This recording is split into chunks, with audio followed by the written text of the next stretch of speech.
নমস্কার, আপনি দেখছেন এবিপি আনন্দ এবং আপনার সঙ্গে আমি শুরু করছি আমাদের বিশেষ অনুষ্ঠান প্রতিপক্ষ। কাবুলিওয়ালার বাঙালি বউ সুস্মিতা বন্দ্যোপাধ্যায়ের হত্যা রহস্যে নতুন মোড় এনে দিল ফেসবুক।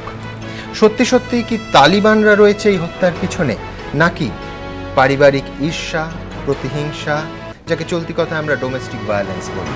সত্যি সত্যি নারীর অধিকার হরণ করার তালিবানি জেদ, নাকি দাম্পত্য কলহের নৃশংস পরিণতি এই হত্যা? আমরা জানি যে যেখান থেকে আমরা এই অনুষ্ঠান শুরু করছি সেইখান থেকে আর সুস্মিতা দেবীর পার্থিব দেহটা 20টা বুলেটে যেখানে ঝাঁঝরা করে দেয়া হয়েছে, তার ভৌগোলিক দূরত্ব প্রায় 3000 কিলোমিটার। কিন্তু হ্যাঁ, এই 3000 কিলোমিটার দূর থেকেই তত্ত্ব, তর্ক, বিশ্লেষণ এবং তথ্যের মাধ্যমে আমরা চেষ্টা করব এই হত্যার পিছনে কারা, তার দিকে একটা আলোকপাত করার চেষ্টা, এবং পাশাপাশি যে ঠিক কী হয়েছিল, প্রকৃত বিচার এবং দোষী কারা, সেই দিকেও একটা আলো ফেলার চেষ্টা করা হবে এই অনুষ্ঠানে। এই মুহূর্তে আমার সঙ্গে স্টুডিওতে যারা আছেন, আমার একদিকে আছেন সুস্মিতা দেবীর বৌদি দেবলীনা বন্দ্যোপাধ্যায়, আছেন মনোবিদ অনুত্তমা বন্দ্যোপাধ্যায়, আছেন প্রকাশক স্বপন বিশ্বাস, কাবুলিওয়ালার বাঙালি বউ ছেপেছিলেন যারা, আছেন শালিনী নস্কর। শালিনী দেবী গতকাল যে তথ্য সংবাদ মাধ্যমের সামনে আমাদের সামনে তুলে ধরেন, তাতে গোটা ঘটনা আবার রিথিঙ্ক করতে কার্যত বাধ্য হয়েছি আমরা, এবং বাধ্য হচ্ছে রাষ্ট্র। তার পাশে আছেন প্রাক্তন পুলিশ কর্তা সন্ধি মুখোপাধ্যায়, আছেন উজ্জ্বল চট্টোপাধ্যায়, সেই নির্দেশক এসকেপ ফ্রম তালিবান, যে ফিল্মটি তৈরি হয়েছিল একেবারে কাবুলিওয়ালার বাঙালি বউ, সেটার ওপর বেস করে ভিত্তি করে, তার নির্দেশক। আমি প্রথমে শুরু করার আগে আমরা গতকাল অর্থাৎ রবিবারের আগে অবধি যা জানতাম, যে দিকে সমস্ত তদন্ত, বিশ্লেষণ, মনোভাব, মতামত ধাবিত হচ্ছিল, সেই কাহিনীটা আপনাদের একবার দেখাবো, যেটা রবিবারের আগে অবধি আমাদের সামনে স্পষ্ট হয়েছিল।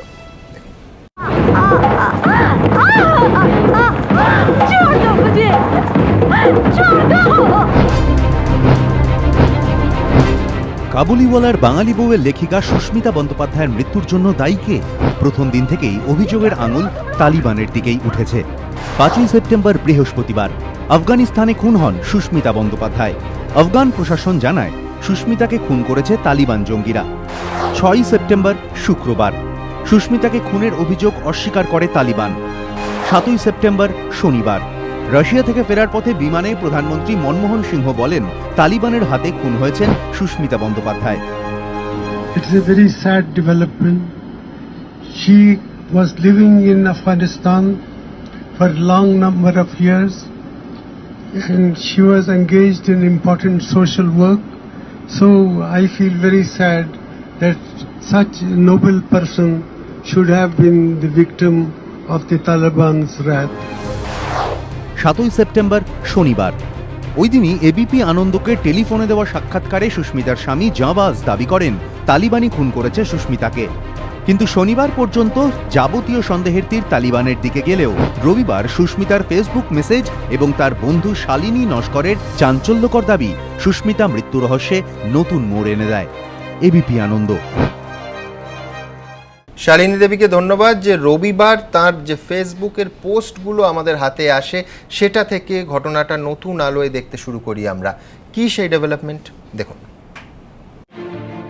শনিবার পর্যন্ত প্রায় সবারই দৃঢ় বিশ্বাস ছিল আফগানিস্তানে তালিবানের হাতেই খুন হয়েছেন সুস্মিতা বন্দ্যোপাধ্যায়। কিন্তু মৃত্যুতে নয়া মোড় আসে রবিবার। সুস্মিতার কয়েকটি ফেসবুক মেসেজ আর বাল্যবন্ধু শালিনীর চাঞ্চল্যকর দাবি কাবুলিওয়ালার বাঙালি বউয়ের মৃত্যু রহস্যের নয়া মোড়। সুস্মিতার বাপের বাড়ির দাবি, দিল্লির এক বন্ধুকে ফেসবুকে সুস্মিতা জানিয়েছিলেন তার স্বামী জাবাজ তাকে ঠকিয়েছে। জাবাজের মৃত ভাই মুসার স্ত্রীর সঙ্গে অর্থাৎ সুস্মিতার জায়ের সঙ্গে জাবাজের বিবাহ বহির্ভূত সম্পর্ক তৈরি হয়েছিল। গত জানুয়ারি মাসে আফগানিস্তানে গিয়েই সুস্মিতা গোটা বিষয়টি জানতে পারেন বলে দাবি তাঁর পরিবারের। ফেসবুকে বন্ধুকে জাবাজের বিবাহ বহির্ভূত সম্পর্ক প্রসঙ্গে ইঙ্গিত করেছিলেন সুস্মিতা। ফেসবুকে সুস্মিতা লেখেন, শোন, দুদিন ধরে মনটা ভীষণ খারাপ। জাবাজ এখন খোলামেলা ওর সাথে বসছে সারাক্ষণ। বাড়িতে এলেই ওর সঙ্গে চলে যায় কথা বলতে, যেন ভুলেই গিয়েছে আমি বলে কেউ আছি। দীপকের সঙ্গে কাল থেকে কথা নেই, ঝগড়া চলছে। আমি চলে যাব, তাতে জাবাজের কোনো কষ্ট নেই। যাই হোক, বলছে কাল চলে যেতে। বলে কত টাকা লাগে আমি পাঠাচ্ছি। এরপরই আফগানিস্তানের শ্বশুরবাড়ি ছেড়ে পাকাপাকিভাবে দেশে ফেরার সিদ্ধান্ত নিয়ে ফেলেছিলেন সুস্মিতা। সেই অনুযায়ী 6 সেপ্টেম্বর ভারতে আসাও নিশ্চিত হয়ে গিয়েছিল। ফেসবুকে বন্ধুকে সুস্মিতা লিখেছিলেন, শোন আমার টিকিট পাঠিয়েছে আজ, আমি 6 সেপ্টেম্বর দিল্লি যাচ্ছি আর 7 তারিখ ভোপাল যাচ্ছি। শুধু এই নয়, সুস্মিতা ভবিষ্যৎ পরিকল্পনা সম্পর্কেও উঠে এসেছে চাঞ্চল্যকর তথ্য। আফগানিস্তান থেকে ফিরেই নাকি বিয়ের পরিকল্পনা ছিল সুস্মিতার, এমনটা দাবি তাঁর বাল্যবন্ধু শালিনী নস্করের। একটা মানসিক চাপ ছিল যেটা এখান থেকে যাওয়ার পরও ফিল করেছিল ওখানে গিয়ে, যে জানবাজের বোধহয় যে ভাই এখানে মারা গেছিলেন তার যে বউ সে বোধহয় খুব অল্প বয়সী, এবং তার সাথে বোধহয় জানবাজের ফ্যামিলি উইথ জানবাজ যে তার সাথে বিয়ে হোক এটা চাইছিল। সেটাই মানে সেই শখটা ওর মধ্যে খুব ছিল। ওর সাথে ফেসবুকে কোনো এক ব্যক্তির পরিচয় হয়েছিল এবং ও তাকে বিয়ে করবে বলে 22 সেপ্টেম্বর বিয়ে করবে বলে দিনও ঠিক করেছিল, এবং তাকে আঁকড়ে ধরেই মনে হয় পরবর্তী জীবনটা চালাতে চেয়েছিল। এই প্রসঙ্গেই উঠে এসেছে দীপক কুমার নামে এক ব্যক্তির নাম। ফেসবুকে সুস্মিতা বন্দ্যোপাধ্যায় লিখেছেন, দীপকের সঙ্গে কাল থেকে কথা নেই, ঝগড়া চলছে। এই দীপকের সঙ্গেই নাকি সুস্মিতা বন্দ্যোপাধ্যায় বিয়ের পরিকল্পনা করেছিলেন। দিল্লির বাসিন্দা দীপক নিজেও এই দাবিই করছেন। फेसबुक पर मेरी मुलाकात हुई थी, तो वो यहाँ से शायद जा रहे थे, तो वो कह रहे थे पहले मुलाकात क्यों नहीं हुआ, तो मैं मिल ही ना लेती आपको। हमारी जो फेसबुक की दोस्ती थी वो प्यार में बदल गई थी। उसके बाद बात ये आ गई कि मैंने आपके साथ ज़िंदगी काटना है, तो मैंने भी कहा मैंने भी आपके साथ ज़िंदगी काटना है। রবিবার উঠে আসা এই তথ্যের জেরেই আরও ঘনিয়েছে সুস্মিতা মৃত্যু রহস্য। এবিপি আনন্দ। দীপক কুমার, দিল্লির এই যুবকের সঙ্গে সুস্মিতা বন্দ্যোপাধ্যায়ের ঘনিষ্ঠ যোগাযোগ শুরু হয়, কিন্তু পুরোটাই ফেসবুকের মাধ্যমে, ইন্টারনেটের মাধ্যমে। পরস্পরকে দেখেননি। সুস্মিতা বন্দ্যোপাধ্যায়ের মৃত্যুর পর তাঁকে ঘিরে উঠে আসছে নানা তথ্য। সুস্মিতার ফেসবুক মেসেজ থেকে জানা গিয়েছে দীপক কুমার নামে এক ব্যক্তির কথা। সুস্মিতার বন্ধু শালিনী এবং দীপক কুমার দুজনেরই দাবি ভারতে ফিরে সুস্মিতার সঙ্গে দীপকের বিয়ের কথা ছিল। কিন্তু কে এই দীপক কুমার? বর্তমানে দিল্লিতে কর্মরত দীপক কুমার পেশায় ঠিকাদার, বাড়ি হরিয়ানার কর্নাল জেলায়। বাড়িতে স্ত্রী এবং 3 সন্তান রয়েছে। দীপক নিজেই বলছেন, ফেসবুকে পরিচয় হওয়ার পর সুস্মিতার সঙ্গে তাঁর আলাপ এত দূর গড়ায় যে দুজনে ঠিক করেন বিয়ে করবেন। আফগানিস্তানে থাকাকালীনও দুজনের মধ্যে ফোনে কথাও হতো। দীপকের দাবি, সুস্মিতা তাঁকে বলেছিলেন তিনি আফগানিস্তানে ডাক্তারি করেন। 20 বছর আগেই তাঁর বিবাহ বিচ্ছেদ হয়ে গিয়েছে। मैं जब घर से निकलता था तो मैं फेसबुक पर जब ऑन होता था तो वो जाते हुए कहते थे कि खाना ले लिया, चाय ले लिया, तो मैं बोलता था उनको कि हाँ मैंने ले लिया है, तो जल्दी आ जाना और टाइम से घर पहुंचना अपने। কিন্তু সুস্মিতাকে বিয়ে করলে কি নিজের স্ত্রীকে ডিভোর্স দিয়ে দিতেন বছর 40-এর দীপক কুমার? দীপক বলছেন না, সুস্মিতার সঙ্গে নাকি তার পরিকল্পনা হয়ে গিয়েছিল দুজনে মিলে কিভাবে দুটি সংসার চালাবেন।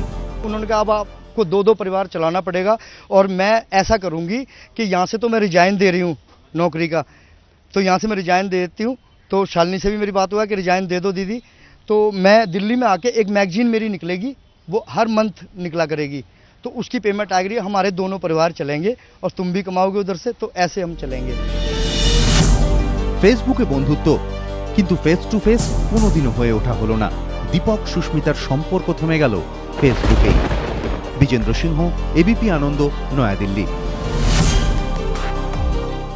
আজকে এবিপি আনন্দর প্রতিনিধির সঙ্গে এক দীর্ঘ একান্ত সাক্ষাৎকারে দীপক কুমার যা বলেছেন তার থেকে এই মামলায় যেটা গুরুত্বপূর্ণ অংশ আমাদের লাগছে, শুধু সেই অংশটুকু তুলে ধরছি আমরা। 1.25 या 1.5 महीने से फेसबुक पर मेरी मुलाकात हुई थी, तो वो यहाँ से शायद जा रहे थे, तो वो कह रहे थे पहले मुलाकात क्यों नहीं हुआ, तो मैं मिल ही ना लेती आपको, मुझे देखने का बड़ा इच्छा है आपको, आप बड़े अच्छे इंसान हैं। तो मैंने आप भी बहुत अच्छे इंसान हैं, तो ऐसे करके हमारी जो फेसबुक की दोस्ती थी वो प्यार में बदल गई थी।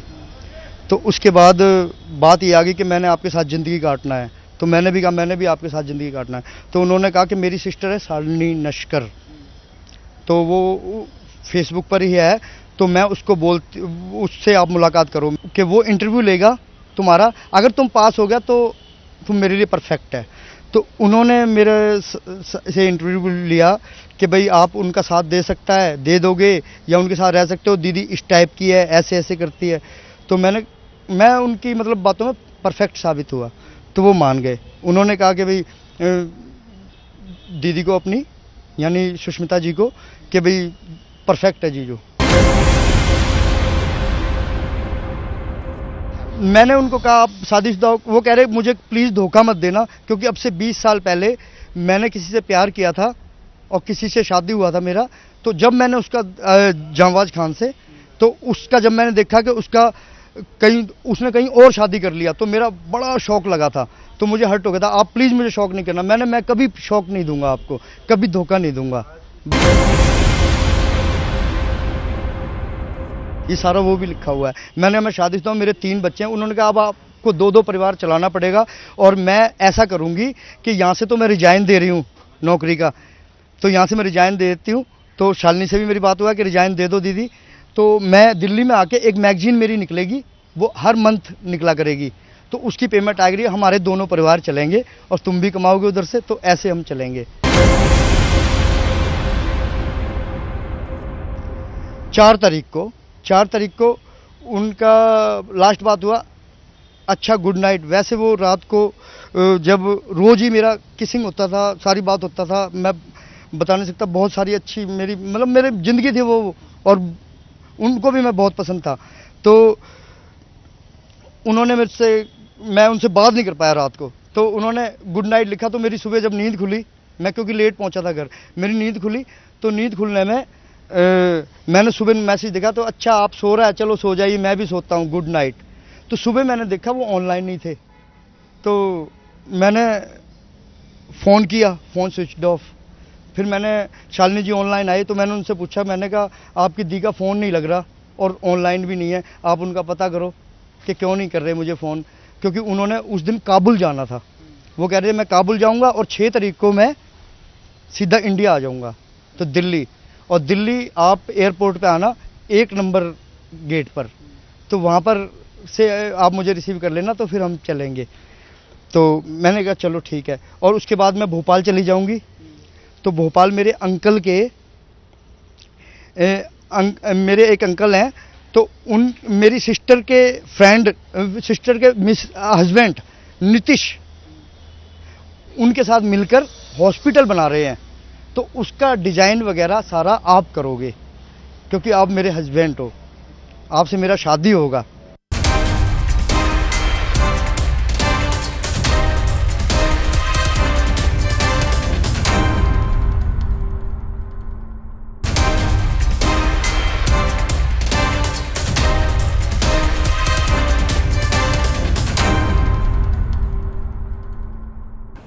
আপনার কাছে আসবো শালিনী দেবী, এই দীপক কুমার যা যা দাবি করেছেন এবং তার সমর্থনে ফেসবুকের পোস্ট ইত্যাদি ইত্যাদি দেখিয়েছেন, সেটা এই যে ত্রিভুজ বলুন বা চতুর্ভুজ বলুন, এই বাহুটির কথা একমাত্র সম্ভবত জানতেন আপনি।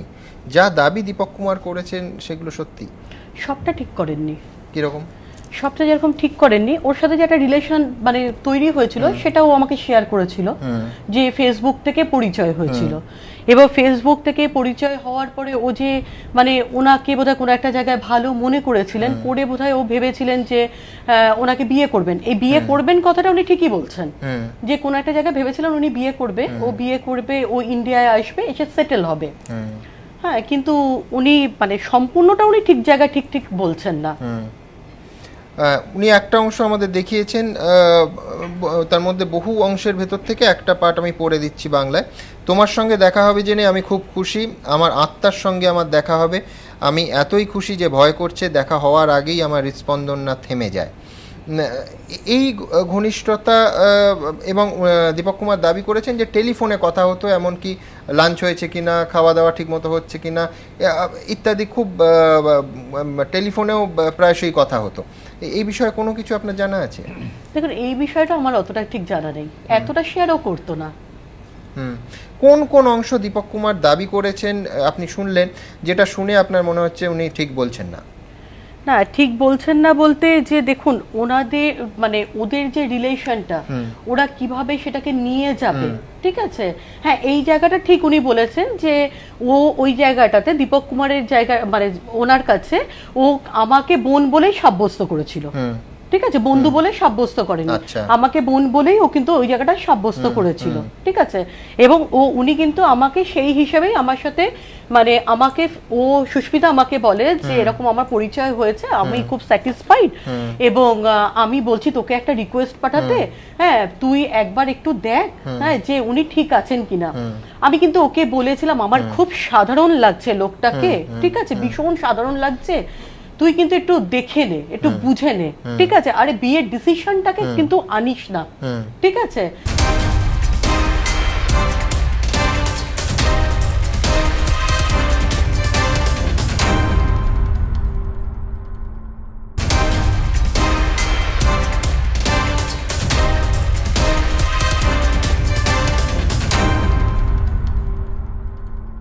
তুই যখন বলছিস ভোপাল যাবি ওখানে মানে তোর ফিনান্সারের জন্য তুই ভোপাল যাবি, তো তুই ফিরে এসে একবার আমার মনে হয় ব্যক্তিটাকে ফার্স্টে দেখে নে, এরকম কোনো ডিসিশন তুই নিস না, কারণ তোর মাথার উপর একটা ছাদ আছে।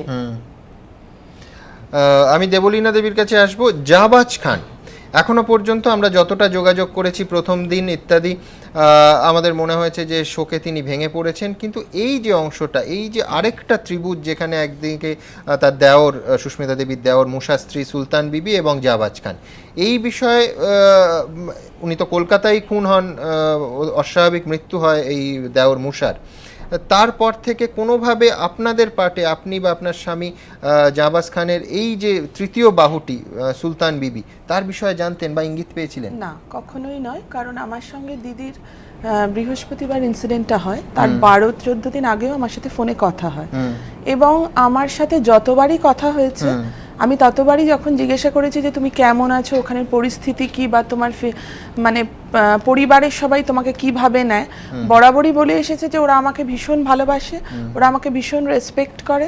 এবং আমি দিদির কাছে বিগত দিনে শুনেছিলাম যে ওদের বাড়িতে যে যদি কোনো ছেলের মারা যায় তাহলে তার স্ত্রীর সঙ্গে বাড়ির মধ্যে থেকেই কারুর ওদের বিয়ে হয়। তা সেক্ষেত্রে আমি বারবারই জিজ্ঞেস করি যে মুসার বউয়ের ক্ষেত্রে তোমরা কি কখনো কিছু চিন্তা ভাবনা করেছো? তা তখন দিদি কিন্তু বারবারই বলে যে না, আমাদের বাড়িতে তো ছেলে কোথায়, এখন যারা আছে তাদের সঙ্গে মুসার বউয়ের অনেক ডিফারেন্স, সেই জন্য, এবং মুসার বউও কোথাও গিয়ে চায় যে আর নতুন করে বিয়ের ব্যাপারে না গিয়ে ও ছেলে মেয়েদের মানুষ করতে। আমি কিন্তু কোনোদিন কখনো বুঝতে পারিনি যে ওদের সম্পর্কের কোনো টানাপোড়েন চলছে বা ওদের কোনো সম্পর্কের অবনতি হয়েছে বা মাঝখানে সুলতান বিবি এসেছে। আপনাদের দেখাবো যে জাহবাজ খান প্রথম এবিপি আনন্দের সঙ্গে যখন কথা বলেন তখন তার যা ভার্সন এবং তারই ফোন থেকে যখন তার ভাগ্নে দৌলত খান কথা বলে, একটা বিশেষ জায়গায় দুজনের ভার্সন কিন্তু ডিফার করছে। কোন জায়গা? যখন জাহবাজ খান বলছেন যে এই ঘটনার পেছনে তালিবানরা আছে, তালিবানরাই গুলি করে সুস্মিতা দেবীকে মেরেছে, দৌলত খান কিন্তু ক্রিমিনালদের কথা বলছেন, দুষ্কৃতীদের কথা বলছেন, তালিবানদের নাম উচ্চারণ করছেন না। কি এই অসঙ্গতি দেখুন। কিভাবে খুন করা হয়েছিল কাবুলিওয়ালার বাঙালি বউ সুস্মিতা বন্দ্যোপাধ্যায়কে? আফগানিস্তান থেকে ফোনে সেই রাতের কথা জানিয়েছিলেন সুস্মিতার স্বামী জাহবাজ খান এবং তার ভাগ্নে দৌলত খান, কিন্তু দুজনের বক্তব্যের মধ্যে ধরা পড়েছে ফারাক। জাহবাজ খানের দাবি বাড়ির লোকেরা তাকে জানিয়েছিলেন সুস্মিতাকে গুলি করে খুন করে তালিবান।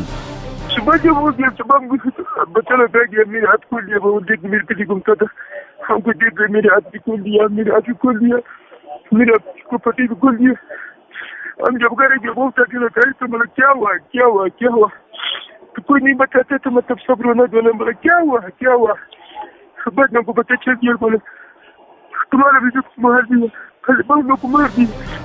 যদিও জাহবাজের ভাগ্নে দৌলত খান কিন্তু তালিবানের কথা বলেননি। नहीं वो हम लोग का साथ मिले, सरकार हम लोग का साथ मिले, वो भी बहुत परेशान, हम लोग भी बहुत परेशान है। इसका टीचर दुर्ला समझ गया, वो लोग से इधर नहीं रहते, वो लोग कौन है किसका बच्चा है, किधर से आया, बाहर से आया, इधर से अफगानिस्तान में से क्यों मालूम है कि ये लोग कौन आया इधर। দৌলত বলছেন দুষ্কৃতীরা গুলি চালায়, কিন্তু তারা কি তালিবান সেটা স্পষ্ট করেননি। অর্থাৎ সুস্মিতাকে কারা খুন করলো তা নিয়ে জাবাজ এবং তার ভাগ্নের বক্তব্যে অসঙ্গতি। এবিপি আনন্দ। দেবলীনাদি, জাবাজ খান তিনি পরিষ্কার জানিয়েছেন আফগানিস্তানে যে আপনাদের নাকি টেলিফোন নাম্বার, যোগাযোগ করার কোনো উপায় তার হাতে ছিল না। এটা কি সত্যি? না, একদমই নয়, এটা একদম মিথ্যে কথা। কারণ গত মাসে যখন জুলাই মাসে দিদি কলকাতায় আসে এবং অগাস্টে চলে যায়, তখন দিদির ফোন না পেয়ে জাবাজ আমার হাজবেন্ডকে অনেকবার ফোন করে যে পাগলি, যেহেতু সুস্মিতাকে পাগলি বলে ডাকতো, যে পাগলির সঙ্গে যোগাযোগ করতে পারছি না, তোমরা যে কোনো ভাবে আমার সাথে পাগলির কথা বলিয়ে দাও। এবং একবার নয়, একাধিকবার। এবং যখনই আমি দিদিকে বললাম, দিদির ফোন সুইচ অফ হয়ে গেছিল, দিদি খবর দেয় যে বলে দিতে বল, আমি ঠিকভাবে পৌঁছে গেছি। আবার আমার হাজবেন্ড আমাকে ফোন করে বলে যে বারবার জানবাজ উৎকণ্ঠার সঙ্গে ফোন করছে এবং বলছে যে তোমার দিদির সঙ্গে যোগাযোগ করতে পারছি না, আমাকে ফোন ব্যাক করতে বলো। সুতরাং এই তথ্যটা একদম মিথ্যে কথা। এই ঘটনা কি জাবাজ আপনাদের জানিয়েছিল, বা কিভাবে আপনারা জানতে পারলেন? এবং তখন যখন আমাদের সঙ্গে, সংবাদ মাধ্যমের সঙ্গে সরাসরি জাবাজ খানের যোগাযোগ হচ্ছে, তখন কি আপনাদের সঙ্গে যোগাযোগ ছিল? হ্যাঁ ছিল। আমি বলছি, আমি জানতে পারি প্রথম বৃহস্পতিবার সন্ধ্যে 7টায় আমার এক পরিচিত পারিবারিক বন্ধুর থেকে, যে সে নিউজ দেখে আমাদের ফোনে জানায়। এবং আমি জানতে পেরে তখনই থেকে দিদিকে এবং জানবাজদাকে ফোনে ট্রাই করি। আমি কিন্তু তখনও নিউজ দেখিনি, বাড়ি যাওয়ার আগেই। দিদির ফোন সুইচ অফ বলছিল, আর জানবাজদার ফোন কখনো বলছে আউট অফ রিচ, কখনো বলছে নট ইন ইউজ। একেবারে আমাদের সেই অভিজ্ঞতা। হ্যাঁ, এবং বারবার এটা হওয়ার পরে বৃহস্পতিবার, শুক্রবার সারাদিন রাত, শনিবার আমি দুপুর বেলা হঠাৎ করেই অফিসে ট্রাই করতে করতে জানবাজের ফোনটা বেজে ওঠে এবং জানবাজ ধরে, প্রচন্ড কান্নাকাটি করছে এবং কি বলছে আমি বুঝতে পারছি না, কিন্তু যেটুকু বললো তার সারমর্ম হলো যে কাল রাত্রির 1টা-1:30 নাগাদ 30-35 জন তালিবানি এসে আমাকে আর পাগলিকে ঘর থেকে বার করে টেনে দুজনকে দুদিকে নিয়ে গেছে, আমাকে বাগানে চোখ হাত মুখ বেঁধে ফেলে রেখে দিয়ে গেছে, আর পাগলিকে কোথাও নিয়ে গেছে জানি না। সকালে উঠে জানতে পারি যে ওকে 20টা গুলি করে মাদ্রাসায় ফেলে রেখে দেওয়া হয়েছে। আমি তখন একটাই প্রশ্ন করি যে তুমি কেন আমাদের জানাওনি? আমাদের কিন্তু বলে যে মেরা হিম্মত নেহি হুয়া। এবং তারপরে যখন আমি জিজ্ঞেস করি যে ওর বডিটা কোথায়, তখন আমাদের বলে যে ওর বডিটা কবর দিয়ে দেওয়া হয়েছে। তখন আমি বললাম একটাই কথা, যে তুমি একবার কবর দেওয়ার আগেও আমাদের জিজ্ঞেস করার প্রয়োজন মনে করলে না? এবং এটা তো একটা আনন্যাচারাল ডেথ, এটাতে কি পোস্টমর্টম হয়েছে? তখন বলছে আমি এখন কথা বলার মতো পরিস্থিতি নেই, আমি প্রচন্ড শকড বলে তখন ওর খুড়তুতো ভাই জারখান ফোনটা নিয়ে নেয় এবং জারখানের সঙ্গে আমার কিছুক্ষণ কথা বলতে বলতে কেটে যায় ফোনটা, এবং তারপরে আবার জারখান ঘুরিয়ে আমার ফোনে ফোন করে এবং এই একই কথা বলে যে কালকে রাত্রির 1টা-1:30 নাগাদ 30-35 জন গাড়িতে এবং বাইকে এসেছিল এবং এসে সাহেব কামালকে, ওরা সাহেব কামাল বলতো, সাহেব কামালকে আর জানবাজ ভাইকে দুজনকে ঘর থেকে বার করে, দিদির মাথায় AK-47 তাক করে এবং বলে যে চুপ করে থাকো নতুবা মেনে দেবো। দিদি তখন জিজ্ঞাসা করেছিল যে কেন আমাকে, আমার কি অপরাধ? তখন বলেছিল তুমি বই লিখেছো আমাদের এগেইনস্টে, তুমি আমাদের এগেইনস্টে সিনেমা করেছো, তাহলে তো তোমার অপরাধটা তোমার জানাই আছে। এবং জানবাজদাকে আর দিদিকে নাকি দুজনকে দুটো দিকে নিয়ে যায় এবং জানবাজদাকে জানবাজদার বক্তব্য এবং জারখানের বক্তব্য অনুযায়ী সামনে ওদেরই বাড়ির একটা বাগানে হাত পা মুখ বেঁধে ফেলে রেখে দেয় এবং দিদিকে কোথায় নিয়ে যায় ওরা সেটা জানে না। পরের দিন সকালে ওরা খোঁজাখুঁজি করে একটা মাদ্রাসার সামনে দিদির বডিটা দেখতে পায়। এটাই হলো জারখানের বক্তব্য। এবং আমি যখন জারখানকেও জিজ্ঞেস করি যে ও নয় মানসিকভাবে বিপর্যস্ত ছিল, তা ওর মোবাইল থেকে তোমরা তো আমাদের একটা জানাতে পারতে, আজ 2.5 দিন পর আমি যোগাযোগ করাতে এগুলো জানতে পারছি, তোমাদের মাধ্যম থেকে তো আমি কোনো রকম কোনো খবর পাইনি। তখন বলছে আমরা মানসিকভাবে বিধ্বস্ত ছিলাম, জামবাজে লেগেছে সেই জন্য হসপিটালে ভর্তি ছিল, এই এক্ষুনি হসপিটাল থেকে বাড়ি এলো তাই জন্য মোবাইল খুলেছি। এইটা কত ঘন্টার বা কদিনের গ্যাপ? বৃহস্পতিবার সন্ধ্যেবেলা আমরা খবরটা পাই, শনিবার সন্ধ্যেবেলা বিকেল 4টের সময় আমার সাথে ফোনে ওদের কথা, এবং আমি কিন্তু ফোনটা করি ওদের তরফ থেকে এখনো অবধি কোনো রকম কোনো ফোন আসেনি। এই আপনাকে যখন ফোনে বলছেন তখন অলরেডি দাবি করছেন কবর দেওয়া হয়ে গেছে। আচ্ছা, যেটা আমার প্রথম উষ্মার কারণ, যে মারা গেল আমাদের, আমরা তো বাড়ির লোক আছি ইন্ডিয়ায় এবং জানবাজের সঙ্গে আমাদের বাড়ির সবাই অত্যন্ত জড়িত, প্রত্যেকের নাম্বার ওর কাছে আছে, এবং কেন তাহলে আমাদের জানানো হলো না? এবং কবর দেওয়ার আগে একটা জানানো পর্যন্ত হলো না তাকে কবর দেওয়া হচ্ছে। আর সব থেকে বড় কথা, কালকে যখন আমি শালিনীর মাধ্যম দিয়ে জানতে পাই যে দিদির 6 তারিখে আসার কথা ছিল, সেটা আমার কাছে কোনো খবর ছিল না। আমি কোনো রকম ভাবেই জানতাম না, কারণ আমাকে দিদি বারবারই বলেছিল, এবং ঘটনাটা 10-12 দিন আগে যখন কথা হয়েছে তখন আমাকে বলেছে আমি ভাইফোঁটায় আসবো। সেখানে যখন আমি জানতে পারি, আমি জানবাজকে ফোন করি যে তুমি কি জানতে এই ঘটনাটা, তাহলে তুমি কেন আমাকে বলোনি যে দিদির পরের দিন ইন্ডিয়ায় যাওয়ার কথা ছিল? তখন জানবাজ বলছে আমি এখন ভীষণ অসুস্থ বোধ করছি, তুমি আমাকে পরে ফোন করো। তারপরে আমি কিছুক্ষণ পরে ফোন করি, ওর ফোন সুইচড অফ। আমি জারখানকে ফোন করে কালকে সারাদিনে প্রায় 10 থেকে 12 বার ফোন করেছি। আমি শুধু একটা কথাই বলেছি যে দিদির কি ইন্ডিয়ায় আসার কথা ছিল এটা তোমরা জানতে? ও আমাদের না হ্যাঁ বলে না না বলে, বারবারই একটা কথা বলে আমি ভীষণ ব্যস্ত আছি, আমার বাড়িতে এখন গেস্ট আছে, আমি কোনোভাবে নেটওয়ার্কের প্রবলেম হচ্ছে, আমি রাতে গিয়ে তোমার সাথে জানবাজকে ফোনে ধরিয়ে দিচ্ছি। কিন্তু তারপরে রাত্রি 10টার পর থেকে ফোন সুইচ। দেবলানী দেবী, এই পর্বে আমার শেষ প্রশ্ন, সেটা হচ্ছে যে ভারতে আসার কথাই আপনারা জানতেন না, অর্থাৎ এই যে দীপক কুমার এপিসোড, এইটা সম্পর্কে আপনারা সম্পূর্ণ অন্ধকারে? কোনো রকম ভাবে আমার কাছে কোনো খোঁজ খবরই নেই, এবং কোথাও গিয়ে এটা আমার মতামত যেরকম ভাবে আমি দেখলাম, এটা আমার কাছে কোথাও যেন একটা মনে হয়েছে সারপ্রাইজিং এবং এটার ভিত্তিহীন। এটা হয়তো আমার ব্যক্তিগত মত অনুযায়ী হয়তো এটা জাস্ট একটা ফেসবুক চ্যাট এবং মজার জায়গায় ছিল, একটা পাস টাইম। এটাকে নিয়ে ভবিষ্যৎ পরিকল্পনা কোথাও গিয়ে আমার একটা বিরাট খটকা লাগছে। একটা ছোট্ট বিরতির সময় হয়ে গেছে, তারপর অবশ্যই এই আলোচনায় আসবো এবং আপনাদের দেখাবো যে তালিবানদের সাধারণত যে মোডাস অপারেন্ডি, যেভাবে তারা ফাংশন করে এবং এই ধরনের ঘটনা ঘটালে যেভাবে ক্যাঙ্গারু কোর্ট বা একটা মক বিচার সভা বসিয়ে একটা বিজ্ঞাপন হিসেবে তুলে ধরে, এবং অবশ্যই এই অভিযোগ অস্বীকারও করাটাও, সেটাও ঠিক তালিবানদের মোডাস অপারেন্ডির সঙ্গে কোথায় যাচ্ছে না। একটা ছোট্ট বিরতির পর তারপর এই খবর নিয়ে ফিরব সঙ্গে।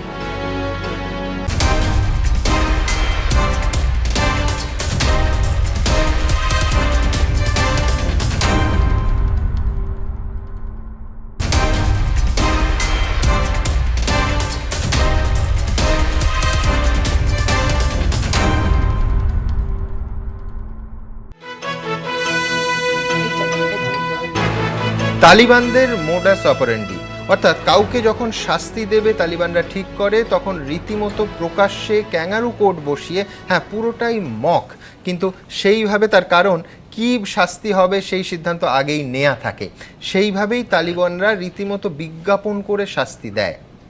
এখানেই সুস্মিতা দেবীর এই গোটা ঘটনার সঙ্গে একটা বড় তফাৎ থেকে যাচ্ছে। এছাড়াও একাধিক অংশে তালিবানদের কার্যপ্রণালীর সঙ্গে এই ঘটনায় সুস্মিতা দেবীকে যেভাবে নৃশংসভাবে মারা হলো তার কিন্তু অমিল আছে। দেখুন, সুস্মিতা বন্দ্যোপাধ্যায়কে খুন করলো কে? তালিবান, নাকি এর পেছনে রয়েছে অন্য কারোর হাত? শুরু থেকেই অভিযোগের তীর তালিবানদের দিকে উঠেছে, কিন্তু রবিবার সুস্মিতার ফেসবুক মেসেজ এবং তার বাল্য বন্ধু ও ফেসবুক বন্ধুর দাবি রহস্যের নতুন মাত্রা দিয়েছে। তালিবানের কর্মপদ্ধতি সম্পর্কে ওয়াকিবহালদের একাংশ কিন্তু সুস্মিতা খুনের ঘটনায় অন্যরকম গন্ধ পাচ্ছেন।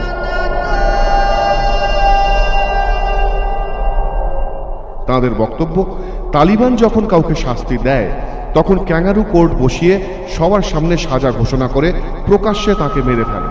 এর মধ্যে দিয়ে সবার মনে ভয় ধরিয়ে দেয় তারা। কিন্তু তাহলে প্রশ্ন, সুস্মিতার ক্ষেত্রে কেন রাতের অন্ধকারে হানা দিল তালিবান জঙ্গিরা? সুস্মিতার বইয়ে তাদের সম্পর্কে নানা কথা লেখা থাকায় যদি তালিবান ক্ষুব্ধ হয়ে থাকে, তাহলে তো তারা প্রকাশ্যেই সুস্মিতাকে মেরে অন্যদেরও শিক্ষা দিতে পারত। তা করল না কেন? সুস্মিতা মাসখানেক ধরে আফগানিস্তানে ছিলেন। তার পরিবারের দাবি দীর্ঘ রাস্তা গাড়ি চালিয়ে স্বাস্থ্যকেন্দ্রে যেতেন তিনি, তাও একা। তাহলে তালিবানরা চাইলে তো তখনই তাকে টার্গেট করতে পারত, করল না কেন? সন্ধ্যে 6টায় ওর হসপিটাল শেষ হতো, 6টা থেকে 1.5 ঘন্টা ড্রাইভ করে বাড়িতে আসতো। তা এই সময়গুলোকে কেন তালিবানিরা কাজে লাগালো না? সুস্মিতা মাসখানেকেরও বেশি সময় ধরে আফগানিস্তানে ছিলেন, তাহলে ভারতে ফেরার ঠিক আগের মুহূর্তেই বা কেন তালিবান তাকে মারতে যাবে? তাহলে কি অন্য কোনো কারণ রয়েছে? প্রশ্ন তুলছে সুস্মিতার পরিবার। একমাত্র সেই রাত্রি 1:30-2 এবং যেদিন ইন্ডিয়ায় ওর আসার কথা পরের দিন, তার ঠিক আগের রাতেই ওর রাত 1:30-2 সময় তাদের কথা মতো 30-40 জন তালিবানি। একটা মেয়েকে রাস্তায় মারার জন্য তো 30-40 জন তালিবানির দরকার নেই। যে তালিবান মালালা ইউসুফজাহির উপর হামলার দায় পর্যন্ত স্বীকার করে, তারা সুস্মিতা বন্দ্যোপাধ্যায়কে খুন করলে তার দায় কেন অস্বীকার করবে? এ প্রশ্নের উত্তরও খুঁজে পাচ্ছেন না বিশেষজ্ঞরা। এবিপি আনন্দ। দেবলানী দেবী, এই যে বিয়েটা জাবাজ খানকে খুব স্বাভাবিকভাবেই বাড়ির অমতে হয়েছিল এবং এই সুস্মিতা দেবীর যেভাবে ঝুঁকি নিয়ে জীবনযাত্রা, স্বাভাবিকভাবেই যে কোনো রক্ষণশীল বাঙালি বাড়িতে সেটা নিয়ে প্রতিবাদ উঠবে। আপনার কি মনে হয় যে সেই কারণে এই দীপকের অংশটা বা এমনকি ভারতে আসার খবরটাও বাড়িতে দেয়নি? এই জন্য আমি কথাটা বলছি এবং পুরোটা মজা হিসেবে উড়িয়ে দিতে পারছি না। তার কারণ ফেসবুক পোস্টের মাধ্যমে টিকিটের ডিটেলস, এমনকি কোন গেটে দীপক কুমার অপেক্ষা করবে সেইটাও অবধি জানাচ্ছেন, যার ফলে পুরোটা ভিত্তিহীন এমনটা হয়তো নাও হতে পারে। আপনাদের কি মনে হয় কোথাও বাড়ির যে একটা শাসন, একটা বোহেমিয়ানিজম নিয়ে সতর্ক করে দেয়া, এই ফ্যাক্টর কাজ করতে পারে? হ্যাঁ, তবে হ্যাঁ, এটা তো অবশ্যই একটা কথা।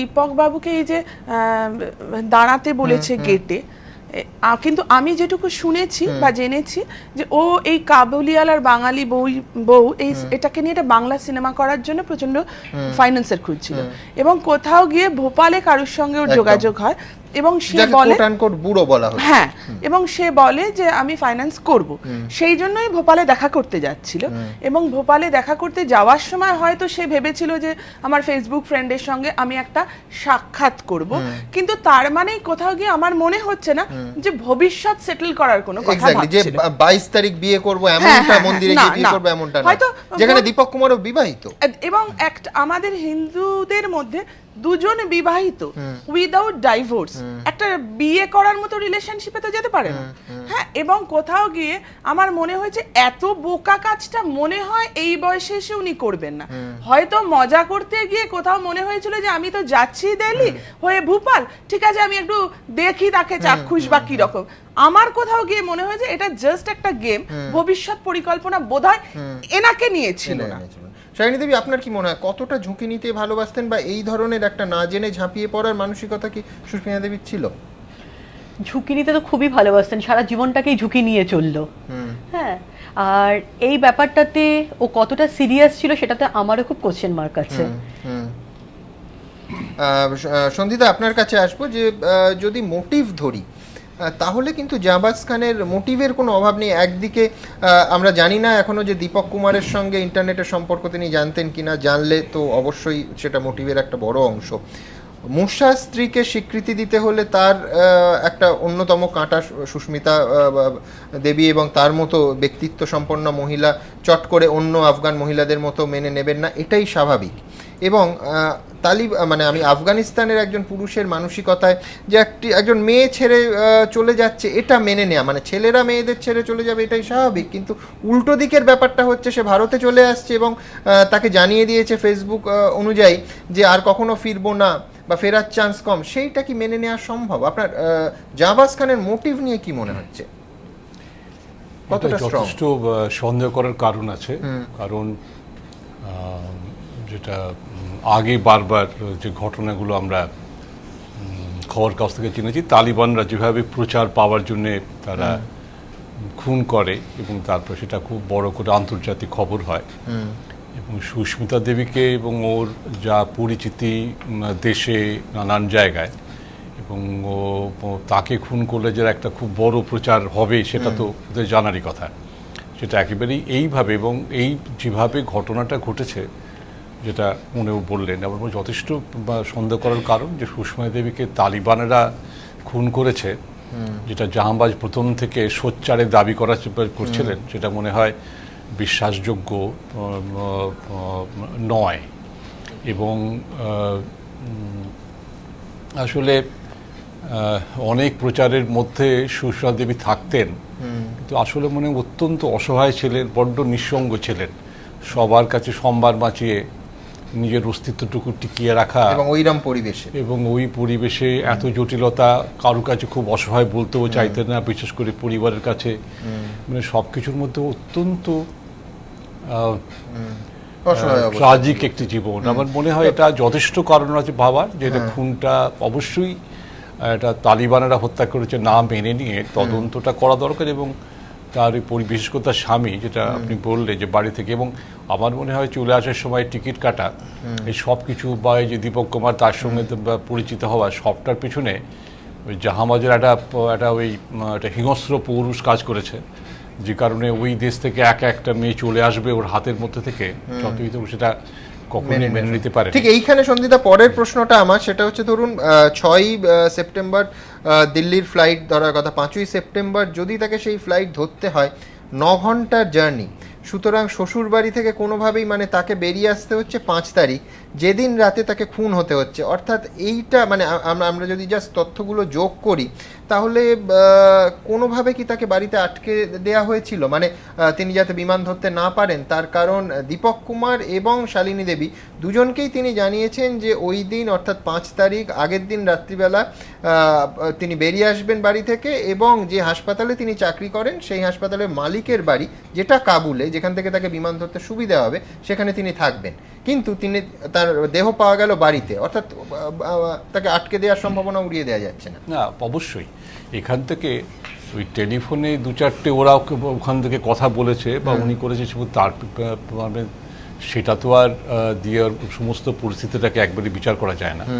এবং সেই দিনে কি ঘটনা ঘটেছে, কত ভাবে যে অবস্থায় সুষমা দেবী ছিলেন, পরিবার যেভাবে ওকে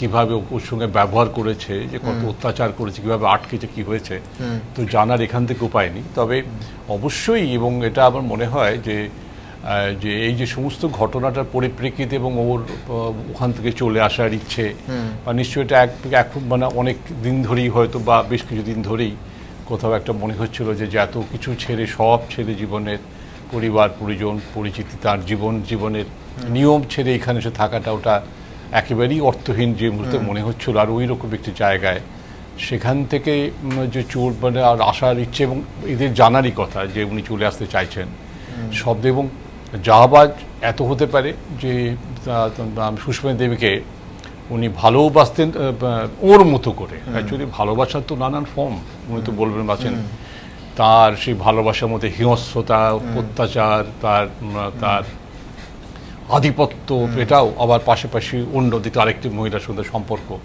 সুতরাং এবং এটা যথেষ্ট সন্দেহের কারণ, সহজ করে তালিবানরা বেরিয়ে গিয়েছে। কতটা ভরসা রাখবেন? তার কারণ যেরাম দেবুলিয়াদি বলছিলেন যে পোস্টমর্টম হয়েছে কিনা সেটাই এখনো নিশ্চিত নয়, এবং তদন্তের ব্যাপারে আফগানিস্তান সরকার এখনো পর্যন্ত ইমেল ইত্যাদিতে মোটামুটি জাওয়াজ খানদের ওপরই ভরসা রাখছেন। সুতরাং নিরপেক্ষ তদন্ত কি আদৌ এখান থেকে বসে আশাটা করা যায়? আমার মনে হয় আফগানিস্তানে ভারতীয় রাষ্ট্রদূত, ভারতীয় সরকারের বিভিন্ন প্রতিষ্ঠানের সরব উপস্থিতি আছে, চাইলে কিন্তু তারা করতেই পারেন। ভারত ওখানে খুব অসহায় নয়।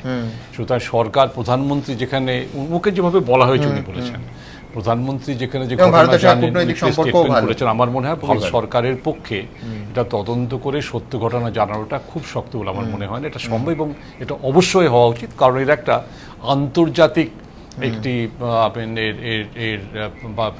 প্রচারের মধ্যে এসেছে। আমরা পড়ছিলাম যে বিশেষ করে উনি যে কাজ করতেন, বিশেষ করে মহিলা হয়ে, তার মহিলার স্বাধীনতা, স্বাধীনভাবে বেরোনো, এবং যেখানে এই আফগানিস্তানের পরিকাঠামো তৈরির কাজে ভারত একটা বড় ভূমিকা নিচ্ছে, খুব বড় অবস্থা, এবং সেখানে পাশ্চাত্য এবং আমেরিকা এটা নিয়ে অনেক তারা প্রচার হয়েছে। আমার মনে হয় তদন্ত এটা করা সম্ভব হবেও বলে আমার ধারণা।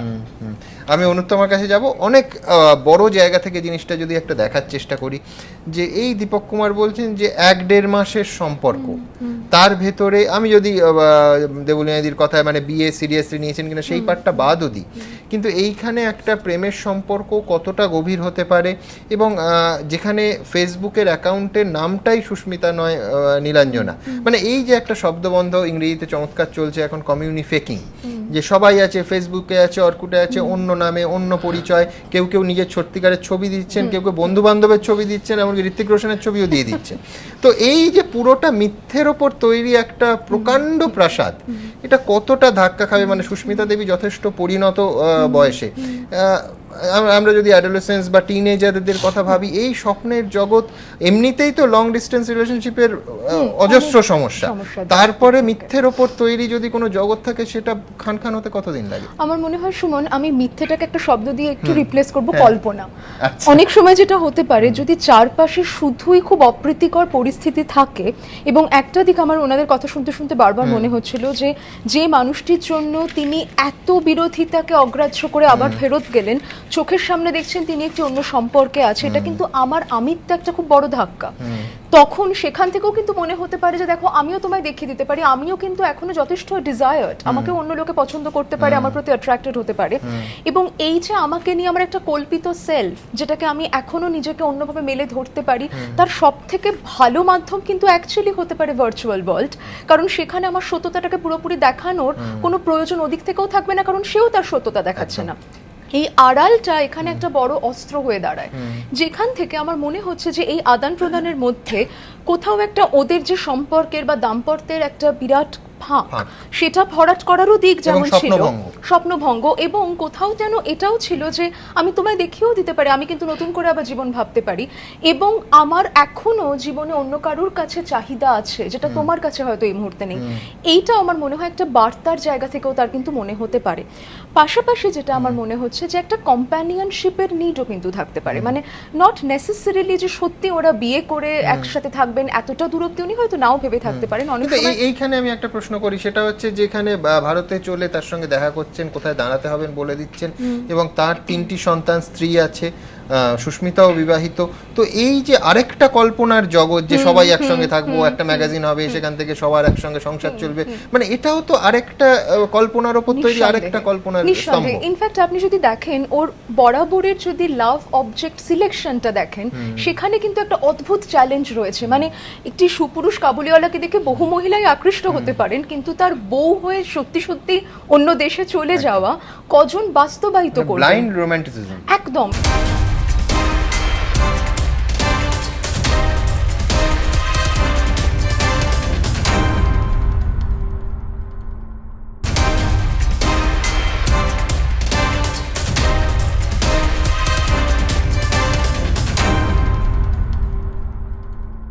এখানেও কিন্তু এই যে আমি জীবনের যেখানে আটকে যাচ্ছি সেখান থেকে সম্পূর্ণ মোড় ঘুরিয়ে, বা ধরুন আমি যদি আরেকটা দিক ওদিকে, ভোপালের একজন প্রোডিউসার যাকেও কিন্তু উনি মিট করেননি, এবং তিনি অর্থ দেবেন বাংলা ছবি করার, মানে আমি বলছি সবটাই খুব কষ্ট কল্পনা, ফেসবুকে কমিট করছেন, তার ভিত্তিতে উনি কোথা থেকে জানবে, একটা হাসপাতালও করে দেবেন।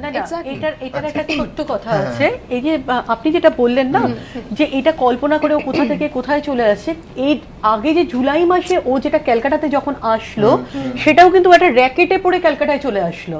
এই যে ফোনে যে এসএমএস গুলো আসে না, যে আপনি এত টাকা উইন করেছেন, এত টাকা উইন করেছেন, এত পাউন্ড, এত ইয়ে, ঠিক সেম জিনিস ওর মোবাইলে বোধহয় এরকম কোনো মেসেজ গেছিল যে আপনি এত পাউন্ড, এত ডলার আপনি উইন করেছেন, এই করেছেন, সেই করেছেন। এটাকে ভেবেই ওর ইন্ডিয়ান কারেন্সিতে ওকে দেখিয়েছে 13 কোটি টাকা, বুঝতে পারলেন তো? হ্যাঁ, দেখানোতে ও ওখান থেকে ফ্লাইট ধরে ও কিন্তু চলে আসলো দিল্লিতে। ও আমাকে ফোনে বলছে আমি দিল্লিতে আসছি, জানিস তো আমি এত টাকা উইন করেছি, আমি আসছি, আমি এত টাকা পাচ্ছি, আমি আমার জন্য তাড়াতাড়ি একটা সিম রেডি কর, আমাকে বলছে, কারণ ও তো ইন্ডিয়াতে কোনো সিম নেই, রেডি কর। তো বলে আমাকে বলে আমি রাজধানীতে উঠবো, রাজধানীতে উঠে আসবো, তো আমি তোর কাছে আসছি, তোর বাড়িতেই থাকবো, ঠিক আছে? আমি ঠিক আছে, এতদিন পর একটা বন্ধু বিদেশ থেকে এখানে আসছে, এতদিনের ছোটবেলার বন্ধু, সে আমার বাড়িতে থাকবে, আনন্দে আমি মানে ওয়েট করছি ওর জন্য। তো দেখলাম ও কিন্তু ঢুকলো না সেদিনকে। ও 13 তারিখ সকালবেলা 10টায় আমার দরজায় বেল বাজাচ্ছে। বললাম কি রে, এরকম ভাবে তুই একটা ফোন নেই, কিছু না, তুই নেমেছিস, কোথায় আছিস, কি আছিস, সেটা তো চিন্তা হয়। বলে আর বলিস না, কালকে রাজধানী ধরতে পারি না, ফ্লাইটে আসলাম। ঠিক আছে, ও চলে আসলো, বুঝতে পারলেন তো? মানে কোনো কিছুতেই সিরিয়াস কিছু নেই, কিন্তু চলে আসলো। আমরা তখন তাড়াতাড়ি সিম দিয়ে, আমার টাকা ঢুকে গেছে ইসেতে, আমার ব্যাংকের অ্যাকাউন্টে ঢুকে গেছে, তাড়াতাড়ি সিম দে, সিম দে, সিম দে। তো আমার বাচ্চা, ছোট বাচ্চার মানে জাস্ট আমরা যখন বেরোই ওকে একটা সিম দিয়ে যাই, যেটা বাবা মা ছাড়া কেউ জানি না, তো ওটাই একমাত্র সেফ ওকে দেওয়ার জন্য, সেটাই ওকে দিলাম ন্যাচারালি। বললাম ঠিক আছে। আপনি ভাবতে পারবেন না, ওটাতে কিন্তু ও মেল মানে নেট রিচার্জ করলে সঙ্গে সঙ্গে করে ওর মেলে কিন্তু একদম রিজার্ভ ব্যাংকের লোগো দিয়ে দেখাচ্ছে আপনার অনলাইন ট্রান্সফার হচ্ছে, যেগুলো হয় আর কি, বুঝতে পারছেন? ও তো সেই আনন্দে চিৎকার করে লাফিয়ে কেঁদে ফেললো, আমার জীবনে নতুন মোড়, দেখ আমি এত কষ্ট করেছি শালিনী, আজকে আমি এত টাকা উইন করছি। বলেই আমাকে বলে চল আমার ব্যাংকে। আলাম আরে দাঁড়া, কি হচ্ছে তুই দেখ, এটা র্যাকেট কিন্তু তুই এই র্যাকেটে পড়ে তুই আমাকে ওখান থেকে বললি না তোর এরকম ব্যাপারটা হচ্ছে, আমি তোকে আসতে দিতাম না, তুই র্যাকেটে চলে আসলি এখানটাতে, এটা র্যাকেট। ও সঙ্গে সঙ্গে আমার গাড়ির চাবি নিয়ে নিজেই ড্রাইভ করলো, আমাকে সামনে বসে নিজে ড্রাইভ করলো বাগুইহাটি SBI ব্যাংকে সোজা। তখন মোটামুটি ব্যাংক ক্লোজ, বন্ধ হয়ে গেছে, বুঝতে পারলেন তো। আমরা বলে ঠলে ঢুকলাম, আর না ওর গলার ভয়েস ভীষণ লাউড, ভীষণ জোরে কথা বলে, আর এক্সাইটমেন্টে না আরো ভীষণ হাত পা ছুড়ে কথা বলে। ও যখন ঢুকলো, ঢুকে যখন অ্যাকাউন্টেন্টসের কাছে গিয়ে বলছে, সেই সময়টা ও গিয়ে বলছে আপনি আমার তাড়াতাড়ি অ্যাকাউন্টটা খুলুন, সুস্মিতা ব্যানার্জি অ্যাকাউন্টটা খুলুন, দেখুন আমার অনলাইন ট্রান্সফার হয়ে গেছে টাকা। তখন ওখানে মানে খুলে দেখছে 300 কত টাকা আছে, মানে সেটা ভীষণ লজ্জাকর ব্যাপার একটা। ওখানে দেখছে তখন ভীষণ চিৎকার করছে, না আমার অনলাইন, ও কিছু বুঝতে চেষ্টা করতো না, বুঝতে পারলেন তো, না আমার অনলাইন ট্রান্সফার হয়ে গেছে। তখন আমি বললাম তুই কুল, ঠান্ডা হ। তখন ওখানে মানে যে ছেলেটি ওর সাথে কথা বলছে, সে ওকে রিজার্ভ ব্যাংক থেকে কথা বলছে বলে কিন্তু কথোপকথন করছে। সে বলছে আপনাকে বলেছি আমি ব্যাংকে যেতে, আপনি সাইবার ক্যাফেতে যান, সাইবার ক্যাফেতে গিয়ে ওখানটাতে আপনি আপনার মেলটাকে খুলুন, দেখুন ওখানে মেল গেছে, মেলটাকে চেক করুন। যখন খুলে এবার সেই সাইবার ক্যাফেটাতে আপনি যাবেন, ওখানে রিসেপশনে মেয়ে ছিল, ও এত এক্সাইটেড ছিল, ও জুতো পরে ঢুকে গেছিল বলে মেয়েটা খুব রেগে গেছিল, বলেছিল আপনি জুতোটা বাইরে খুলে আসুন। সেটা নিয়ে ভীষণ ঝগড়া হয়, তুমি জানো আমি এই পাড়ার মেয়ে, আমি তোমার দোকান বন্ধ, যেগুলো হয় আর কি। তারপর যখন মেলটা ও খুললো, খোলার পরে তখন ও কি দেখছে জানেন, তখন ওকে মানে ওখানে দেখাচ্ছে আপনি 2,85,000 ইন্ডিয়ান কারেন্সিতে ড্রপ করলে তবে আপনার এই টাকাটা ট্রান্সফার হবে। মানে পুরোটাই এসেছে যখন এই একটা কথাও বলেনি।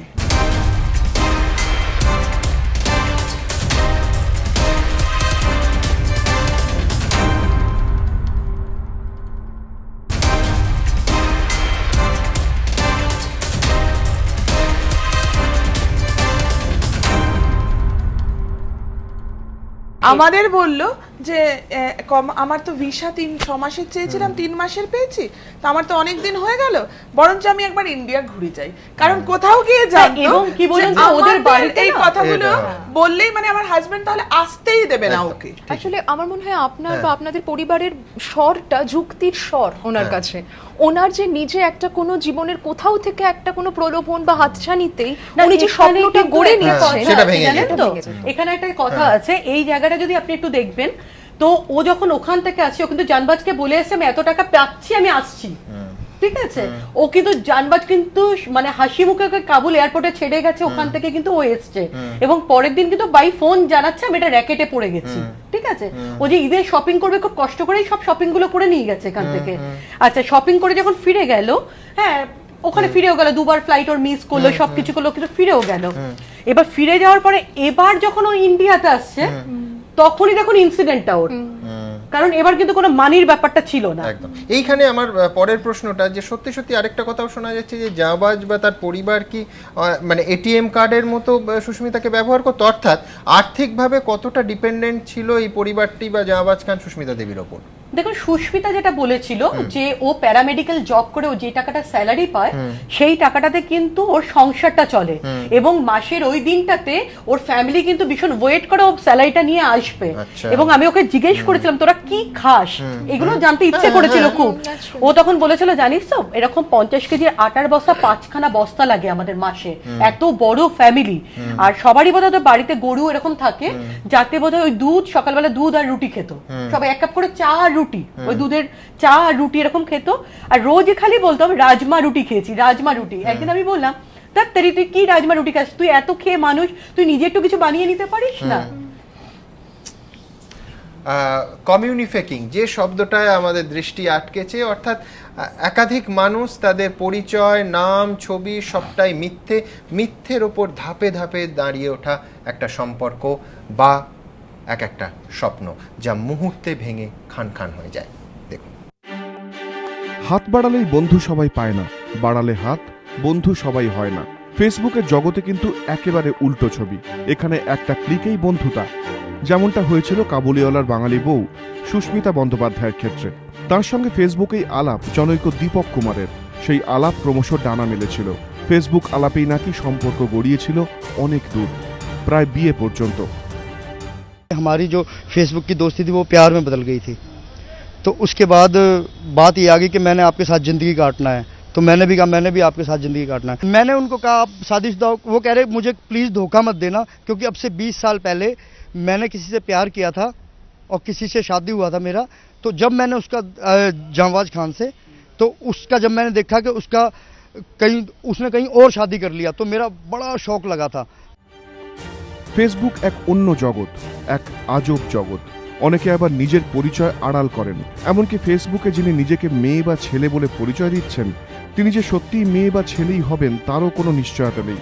অনেকে এই ভার্চুয়াল জগতে নিজের ছবি পর্যন্ত প্রকাশ্যে আনেন না, থাকে শুধু কিছু তথ্য। কে জানে তাও কতটা সত্যি। সকালে ঘুমোই, রাত জাগি, এটা ভালোবাসি, ওটা অপছন্দ করি। পছন্দ অপছন্দের নানা ফিরিস্টিক, লাইক ডিসলাইকের হাত ধরাধরি, অনলাইনে হাজারো কথা, নানা গল্প কথাতে তৈরি হয় নতুন নতুন গল্প। একের মনে তৈরি হয় অন্যের সম্পর্কে একটা ছবি। একে অপরের কেউ হয়তো সামনে দেখেননি, সামনে দেখা হলে চিনতেও পারবেন না, কিন্তু সেই দুজনই হয়তো ঠিক করে ফেলেছেন বাকি জীবনটা একসঙ্গে কাটাবেন। যেমনটা হয়েছিল সুস্মিতা দীপকের বেলায়। সুস্মিতাকে বিয়ে করার জন্য ইন্টারনেটে রীতিমতো ইন্টারভিউয়ে বসতে হয়েছিল দীপককে। সুস্মিতার বন্ধু ছুঁড়ে দিয়েছিলেন নানান প্রশ্নবাণ। বিয়ের জন্য ভার্চুয়াল ইন্টারভিউ। तो उन्होंने कहा कि मेरी सिस्टर है शालिनी नस्कर, तो वो फेसबुक पर ही है, तो मैं उससे आप मुलाकात करो कि वो इंटरव्यू लेगा तुम्हारा, अगर तुम पास हो गया तो तुम मेरे लिए परफेक्ट है। तो उन्होंने मेरे से इंटरव्यू लिया कि भाई आप उनका साथ दे सकता है, दे दोगे, या उनके साथ रह सकते हो, दीदी इस टाइप की है, ऐसे ऐसे करती है। तो मैं उनकी मतलब बातों में परफेक्ट साबित हुआ, तो वो मान गए। দুনিয়ার প্রতি 14 জনের মধ্যে নাকি একজন করে ফেসবুকের সদস্য। এই ফেসবুকের পৃথিবীতে আফগানিস্তানের প্রতিবেশী আসানসোল, কাবুলের পড়শি কলকাতা, বহুদিনের পুরনো বন্ধুকে আপনি নিমেষে পেয়ে যেতে পারেন ফেসবুকের অলিতে গলিতে ঘুরতে ঘুরতে। আবার মিথ্যে তথ্যের ভিত্তিতে তৈরি হওয়া ভার্চুয়াল সম্পর্ক অনেক সময়ই তৈরি করে জটিলতা। ফেসবুকে কখনো মেঘ, কখনো রোদ্দুর। এবিপি আনন্দ। এক রাশ স্বপ্ন। সুস্মিতা বন্দ্যোপাধ্যায়ের এক রাশ স্বপ্ন শুধু বর্তমান নিয়ে নয়, ভবিষ্যৎ নিয়ে। সেই স্বপ্ন কখনো আবার তার কাহিনী থেকে আরেকটা বাংলা ছবি বানানোর, কখনো ভোপালে কোনো ব্যবসায়ীর অর্থে কোনো হাসপাতাল তৈরির। এই স্বপ্নগুলো পরপর ভেঙে গেল। সেখানেই আমাদের প্রশ্ন, কেন? আফগানিস্তানের মাটিতে আততায়ীদের গুলি থামিয়ে দিয়েছে সুস্মিতা বন্দ্যোপাধ্যায়ের জীবনযুদ্ধকে, কিন্তু শেষ মুহূর্তেও কাবুলিওয়ালার এই বাঙালি বউয়ের সঙ্গী ছিল স্বপ্ন, নতুন জীবনের স্বপ্ন। নতুন করে বাঁচতে চেয়েছিলেন সুস্মিতা। স্বামীর বিবাহ বহির্ভূত সম্পর্কের কথা জানার পর বেরিয়ে আসতে চেয়েছিলেন জাঁবাজের জীবন থেকে। ফেসবুকে এক বন্ধুকে সুস্মিতা লেখেন, শোন, দুদিন ধরে মনটা ভীষণ খারাপ। জাবাজ এখন খোলামেলা ওর সাথে বসছে সারাক্ষণ।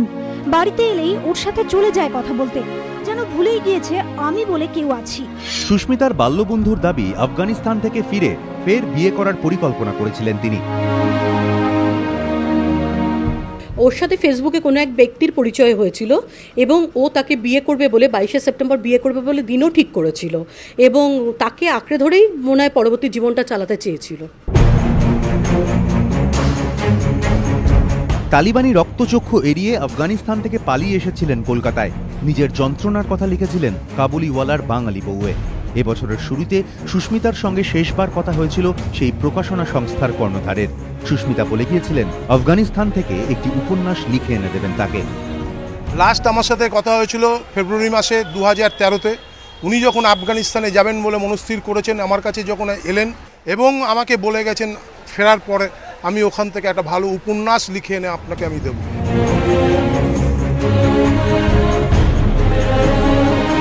মৃত্যুর আগে আফগানিস্তানের পাকতিকা প্রদেশে স্বাস্থ্যকর্মীর কাজ করছিলেন সুস্মিতা। কাজের পাশাপাশি স্থানীয় আফগান মহিলাদের দৈনন্দিন জীবনকেও ক্যামেরাবন্দি করছিলেন তিনি। যারা কাছ থেকে চিনতেন এই লড়াকু মহিলাকে, তারা বলছেন নিজের জীবনযুদ্ধের মতোই এবার আফগান মহিলাদের যন্ত্রণার কথাও সেলুলয়েডে ফোটাতে চাইছিলেন সুস্মিতা। তার বন্ধু দিল্লির বাসিন্দা দীপক কুমারেরও দাবি, সুস্মিতা তাকে জানিয়েছিলেন তার লেখা কাবুলিওয়ালার বাঙালি বউ অবলম্বনে বাংলায় একটি ছবি তৈরি করার জন্য ভোপালের এক প্রযোজককে পেয়েছেন তিনি। সেই কাজেই তিনি ভোপাল যাচ্ছেন। এক বন্ধুকেও ফেসবুকে সুস্মিতা লিখেছিলেন, শোন, আমার টিকিট পাঠিয়েছে আজ, আমি 6 সেপ্টেম্বর দিল্লি যাচ্ছি আর 7 তারিখ ভোপাল যাচ্ছি। কিন্তু শেষ পর্যন্ত কোনো স্বপ্নই পূরণ হলো না সুস্মিতা বন্দ্যোপাধ্যায়ের। বন্দুক থেকে ছুটে আসা ঝাঁকে ঝাঁকে গুলি থামিয়ে দিল তাকে। এবিপি আনন্দ। জ্ঞানপ্রকাশ বাগ তার আইনজীবী, তিনি আছেন আমাদের সঙ্গে স্টুডিওতে। জ্ঞানপ্রকাশবাবু, আপনাকে জানতে চাইবো, আমার গত 1 ঘন্টার এই যাবতীয় আলোচনা থেকে একটা খুব ইন্টারেস্টিং পয়েন্ট মনে হয়েছে, সেটা হচ্ছে জাবাজ খান এবং তার পরিবার অনেকাংশে সুস্মিতা দেবীর ওপর নির্ভর করত, যার ফলে একটা তথ্যসূত্র আমাদের জানাচ্ছে যে অনেকটা এটিএম কার্ডের মতোই তার ব্যবহার হতো। অর্থাৎ সুস্মিতা দেবী, যদি আমি দীপক কুমারের অংশটা সম্পূর্ণ বাদ রেখে বলছি, যে পার্মানেন্টলি ভারতে এমনিই চলে আসছেন, হয়তো ভোপালে একটা হাসপাতালের সঙ্গে যুক্ত হয়ে তিনি চলে আসছেন, সেটাই এই জাবাজ খান এবং তার পরিবার যারা আফগানিস্তানে আছে তাদের পক্ষে খুব একটা স্বস্তিকর সিদ্ধান্ত নয়। সেক্ষেত্রে আপনি তো আর্থিক অবস্থাটা আইনজীবী হিসেবে একেবারে শুরু থেকে দেখেছেন, 1 দশকের বেশি সময় ধরে দেখেছেন, কিরকম ছিল এবং কতটা তার উপর ডিপেন্ডেন্ট ছিল তার স্বামী এবং তার পরিবার? আমি বিভিন্নভাবে সুস্মিতার সাথে এখানে লিপ্ত হয়েছিলাম। সে আমাকে যখন হাইকোর্টে প্রথম মামলাটা ফাইল করেছিল, সে ওই তালিবান, এসকেপ ফ্রম তালিবান ছবিটার উপরে তার যে রয়্যালটি পাবার আছে, সেখানে প্রডিউসার ডাইরেক্টরের কাছ থেকে তার যা প্রাপ্য ছিল সেটা যতক্ষণ না পাওয়া যায় ততক্ষণ পর্যন্ত তার যেন ছবিটা রিলিজ না হয়। তারপর আমার কাছে আসে মনে হয় কোনো একটা সোর্সের মাধ্যমে। তারপর থেকে আমি দেখে আসছি ভদ্রমহিলা প্রথম লাইফে যেটুকুনি ছিল, মানে তার বোধহয় মাধ্যমিকের পর এবং গ্র্যাজুয়েশনের আগেই জাওয়াজের সাথে তার হঠাৎই প্রেমালাপের পর বিয়ে হয়ে যায় এবং তারপরে ওর সমস্ত কিছু যা কিছু স্পিরিট ছিল সেই স্পিরিটের মাধ্যমে উনি কিন্তু ওদের পরিবারের সবার কাছে একটা, যেহেতু সুস্মিতার যেটুকুনি নলেজ এবং যেটুকুনি জ্ঞান আমার মনে হয় তার পরিবারের সবার কাছে ঊর্ধ্বে চলে গেছিল।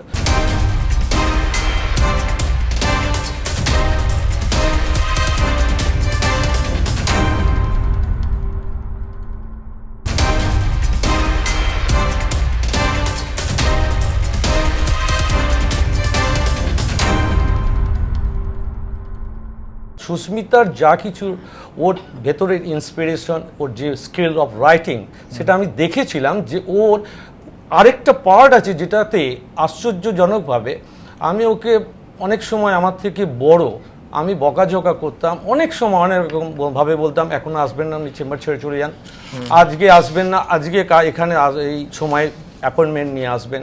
কিন্তু দেখতাম আমার এখানে না এসে আমার মিসেসের কাছে চলে গেল, কাবেরী তুমি বলো একটু, যেন জ্ঞানদা এরকম না করে, যেন আমার এটাকে নিয়ে প্রসিড করে। আমি বিভিন্নভাবে গেছি, দেখেছি ওর মধ্যে একটা আক্ষেপ প্রথম থেকেই চলে এসেছে।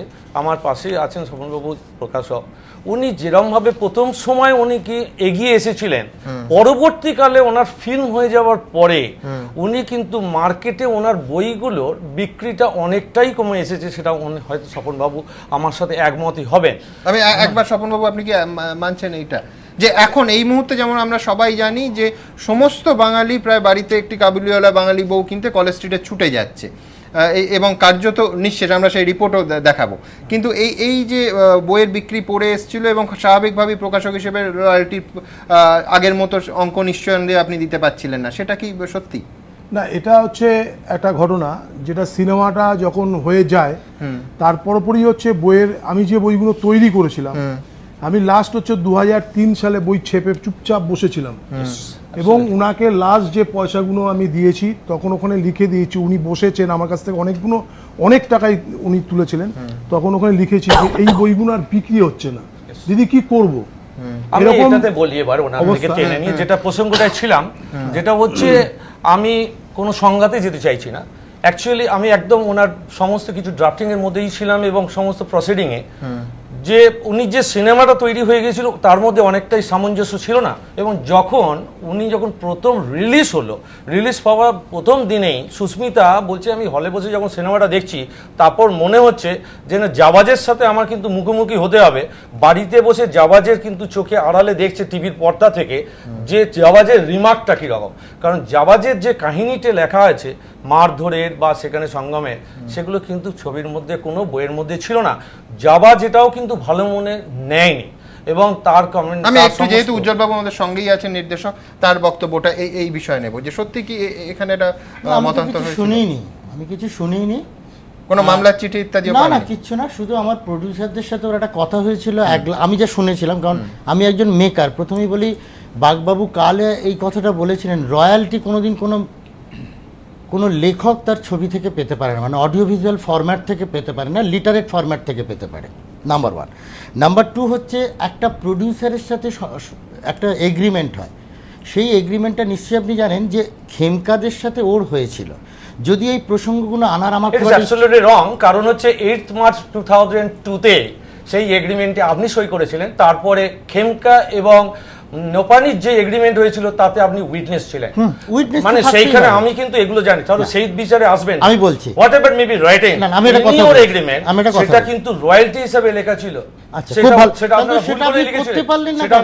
আমিও চাইছি রয়্যালটি কিন্তু মামলা হয়েছে, সেই মামলাতে সুস্মিতা কিন্তু লাস্ট পর্যন্ত লড়ে গেছে, সে কিন্তু সেখান থেকে পায়নি। আমি সেই আলোচনা চেষ্টা করব কিভাবে রয়্যালটি পাওয়া যায়, আমি বলছি সেটাই আসছি, কেন মারা গেল আমি সেটাতে, আমি কিন্তু ঠিক আমরা প্রসঙ্গ থেকে সরে যাচ্ছি, আমি সেটা মারা যাচ্ছে কিভাবে, আমি আস্তে আস্তে ধাপ গুলো আমি বলছি কিরকম ভাবে ওর যে স্ট্র্যাটেজিটা এসছে। কিন্তু এনার কাছ থেকে যেটা যথেষ্ট আমার কাছে রেকর্ডে দেখা যাচ্ছে সেখানে পর্যন্ত ঠিক ছিল, ওনার কাছে যে আক্ষেপটা ছিল সেটা হচ্ছে উনি আবার বাংলায় এটাকে যদি করে আবার নিয়ে আসতে পারেন আবার পাবলিকের কাছে, এবং ওনার যে ইমেজটা কাবুলিওয়ালার বাঙালি বউ হিসাবে, আমাদের যে আগের যে কাবুলিওয়ালা সম্বন্ধে একটা আমরা উপন্যাস আগেই পড়েছি তার সম্বন্ধে সেরকম সেইটার সাথে ম্যাচ করে যদি একটা বাঙালি বাংলা বই করা যায়, তাহলে ওনার পক্ষে অনেক ফাইন্যান্সিয়ালি এখানে ওনার ইমপ্রুভ করা সম্ভব হবে। ঠিক এখানে আমার পরে প্রশ্নটা থাকবে, সে তাহলে ওনার যে ভাবমূর্তি সেটা পুনর্নির্মাণ করার জন্য কি আরেকবার ওনাকে আফগানিস্তানে যাওয়া দরকার ছিল? এই জন্য আমি বলছি আফগানিস্তানে বারংবার ও গেছে, শুধু না এটা কি একটা নিজের ঘুরে দাঁড়ানোর চেষ্টাও, শুধু নিজের বই বা ফিল্ম করে আবার আমি লাইমলাইটে চলে আসি। আমি বলছি যে সুমন, যে উনি যদি ভাবধারাটাকে নিয়ে আসবার জন্য একদিকে ছিল, আরেকদিকে আপ্রাণ চেষ্টা ছিল কিরকম ভাবে উনি কিন্তু অর্থনৈতিকভাবে উঠে আসবেন। সেটা জাবাজের কাছে অনেকবার কিন্তু আমার মামলা করার জন্য আমি নিজে দেখেছি, মামলা করার জন্য জাবাজের কাছে 2000-3000 টাকা চেয়েও কিন্তু পাইনি।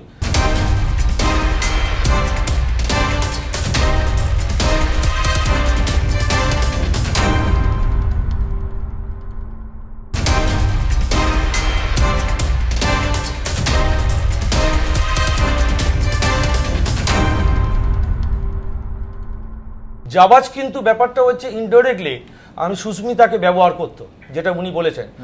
শুধু পরিবারও কিন্তু সুস্মিতার উপরে নির্ভর ছিল। এমন অনেক ঘটনা দেখা গেছে যেখানে সুস্মিতা আমাদের কোনো একটা অকেশন থেকে রাত্রিবেলাও কিন্তু জাবাজে তার 2 ভাইয়ের সাথে বাড়ি ফিরেছে, কিন্তু সেটা কোনো মান্যে লাগে না সুস্মিতা, কিন্তু আমাদের সমাজ ব্যবস্থাও কিন্তু সেখানে আসে না। অতএব সুস্মিতার সেখানে কিন্তু এই ডেসপারেট নেচার যেটা ছিলেন, উনি কিন্তু কোনোদিনই বাজে দিকে আমরা কখনো দেখিনি সুস্মিতাকে, কারণ সুস্মিতাকে একেবারে আর্থিক প্রসঙ্গে আসি, তাহলে মানে এই সোনার ডিম পাড়া হাঁস এইভাবে যদি আমরা ব্যাপারটা দেখি যে এই ভারতবর্ষে চলে গেলে এবং পরিবারটির সঙ্গে সম্পর্ক ছেদ করলে আর্থিকভাবে জাবাজ এবং তার পরিবারের যথেষ্ট ক্ষতিগ্রস্ত হওয়ার সম্ভাবনা ছিল। জাবাজের কাছে তার ডিমান্ড ছিলই, কারণ জাবাজ কিন্তু প্রচুর দিন ধরে যে কিছু এখানে ইউটিলাইজেশন হয়েছে সুস্মিতার সম্বন্ধে, যা কিছু অ্যালিগেশন হয়েছে, পরবর্তীকালে বহু কেসে আমাদের যেতে হয়েছে, শিলং পর্যন্ত যেতে হয়েছে। এই যে বাড়িতে থাকে সেটাও কিন্তু জাবাজ 1 পয়সাও দেয়নি, আমার কাছে যতখানি রেকর্ড আছে। সেক্ষেত্রে জাবাজ এখানে কিন্তু অনেকটাই নির্ভর ছিল। হঠাৎই সেখানে চলে যাওয়ার পর জাবাজের কাছে হয়তো এমন হতে পারে রাত্রিবেলা জাবাজের কাছে প্রচুর ডিমান্ডটা সে ফেলেছিল, কারণ এখানে ভারতবর্ষের অনেক টাকাই তার কাছে কিন্তু ধার হয়েছিল। সেই জাবাজ কিন্তু সেটা কখনোই দেয়নি, জাবাজ সেটেল করে নিয়েছিল, শুনলাম সেখানে একটা দোকান করেছিল। জাবাজের প্রাণ ছিল এখানে ফিরবে না। সুস্মিতা যেটা উইল করে গেছে তার থেকেও কিন্তু আমি কিছুটা দেখতে পাচ্ছি জাবাজ সম্বন্ধে কিন্তু তার বিতৃষ্ণা এসে গেছে। জাবাজের কথা উল্লেখই নেই। সুস্মিতা এত ভালোবাসতেন তার ক্লোজ হিসাবে তার মা বাবাকে। আমি দেখেছি মা বাবার সম্বন্ধে তার আপ্রাণ এত সম্মান ছিল তা মানে সেটাকে ভাষায় প্রকাশ করা যায় না। সে যেখানে যে মুহূর্তেই থাকতো আগে বাবা মার খোঁজ নিত, এবং বাবা মারা যাওয়ার পর জুলাইয়ের পরে সুস্মিতার মনের মধ্যে আমাকে যখন বলছে, ফোন করছে, আমি বলছি তোমার মনে হচ্ছে গলাটা তুলে তুমি ক্যালকাটাতে আছো, ভয়ে সে বলছে আমি ক্যালকাটাতে নেই, আমি আফগানিস্তানে আছি। মানে এটা আমি তখন কোর্ট থেকে বেরিয়ে এসে ওর ফোনটা রিসিভ করেছি, ফোনে দেখছি সেখানে ক্যালকাটা থেকে এসে জিরোও আসেনি, পুরো এক্স্যাক্ট ডিজিট। সেটাতে আমি চ্যালেঞ্জ যখন করলাম, বললো না আমি আফগানিস্তানে আছি, কিন্তু আমি ফিরে আসবো কিছুদিনের মধ্যেই। তা আলটিমেটলি ফিরে এসে মনে হয় আমার কিছু ফাইন্যান্সিয়ালি প্রবলেমটা সলভ হবে। কিন্তু জানবাজ যে ওখানে গিয়ে যেটা করেছে, আমার মনে হয় জাবাজি এটার জন্য প্রত্যক্ষভাবে না হলেও মানে ইনডাইরেক্টলি ভাবে তো যুক্ত আছেই, ডাইরেক্টলি আমি যদি নাও বলে থাকি। সব থেকে বড় প্রশ্ন যে দেবলীনা দেবীদের কাছে তাহলে তথ্য লুকোবে কেন এবং খবরটা দেবেই না বা কেন? জাবাজ খান এতবার এই আলোচনায় তার নাম আসছে, বিয়ের পর আফগানিস্তানে সুস্মিতা দেবী যখন তার সঙ্গে যান, তারপরে কিন্তু শ্বশুর বাড়িতে তাকে রেখে জাওয়াজ খান চলে আসেন ভারতে। সেটাই বোধহয় সুস্মিতা দেবীর প্রথম ধাক্কা জাওয়াজ খানের দিক থেকে, এবং এই ঘটনায় তার নৃশংস মৃত্যুর পর বারবার উঠে আসছে সেই জাওয়াজ খানের নাম।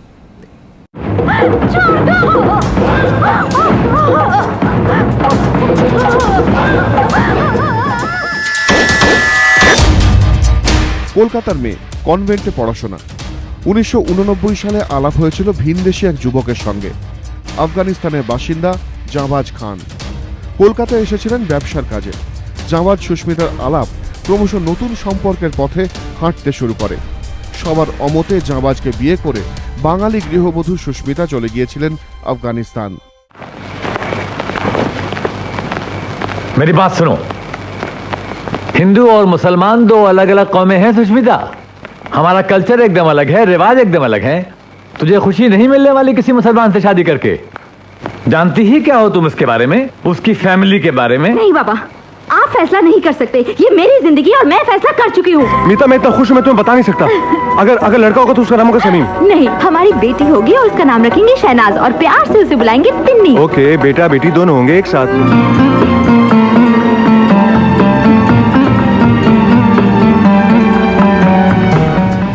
কিন্তু আফগানিস্তানে গিয়ে সেই জাওয়াজেরই যেন অন্য রূপ দেখেছিলেন সুস্মিতা। সুস্মিতার মৃত্যুতে সেই জাওয়াজের ভূমিকাও এখন প্রশ্নের মুখে। দুজনের সম্পর্কের শুরুটা ছিল রূপকথার মতো, কিন্তু ধীরে ধীরে বেরিয়ে আসে অন্য চেহারা। আফগানিস্তানে জাওয়াজদের ধর্মান্ধ পরিবার, হাজারো নিয়ম। শ্বশুরবাড়ি তখন যেন সুস্মিতার কাছে এক জেলখানা। যার হাত ধরে গিয়েছিলেন সেই স্বামীও তাকে সেই শ্বশুরবাড়িতে ফেলে চলে এসেছিলেন ভারতে। নিজের বইয়ে এর উল্লেখ করেছেন সুস্মিতা। কিন্তু বৈবাহিক জীবনে মাঝে মধ্যেই টানাপোড়েন চললেও পাকাপাকিভাবে ছাড়াছাড়ি হয়নি। মাস কয়েক আগেই ফের আফগানিস্তানের শ্বশুরবাড়িতে ছুটে গিয়েছিলেন সুস্মিতা। কিন্তু স্বামী জাওয়াজের সঙ্গে তার সম্পর্ক যে শেষের দিকে মোটেও ভালো ছিল না, সুস্মিতার ফেসবুক মেসেজ থেকে তারই স্পষ্ট প্রমাণ মিলেছে। বন্ধুকে সুস্মিতা লিখেছেন, শোন, দুদিন ধরে মনটা ভীষণ খারাপ। জাবাজ এখন খোলামেলা ওর সাথে বসছে সারাক্ষণ। বাড়িতে এলে ওর সাথে চলে যায় কথা বলতে, যেন ভুলেই গিয়েছে আমি বলে কেউ আছি। ওর বলতে দেওর মুসা খানের স্ত্রী সুলতান বিবিকেই বোঝাতে চেয়েছিলেন সুস্মিতা। তাৎপর্যপূর্ণ বিষয় হলো, গত বছর অক্টোবরে কলকাতাতেই মুসা খানের অস্বাভাবিক মৃত্যু হয়। নিউ মার্কেট এলাকায় বন্ধ থাকা অপেরা হল থেকে উদ্ধার হয়েছিল তাঁর দেহ। সেই মুসা খানের স্ত্রীর সঙ্গে জাওয়াজের মেলামেশাকেই যে সুস্মিতা ভালোভাবে মেনে নিতে পারেননি তা স্পষ্ট তাঁর ফেসবুক মেসেজ থেকেই। তাই বিভিন্ন মহল থেকে প্রশ্ন উঠেছে, পরস্ত্রীর সঙ্গে স্বামী জাওয়াজের মেলামেশা মেনে নিতে না পারায় কি কাল হলো সুস্মিতার? এবিপি আনন্দ।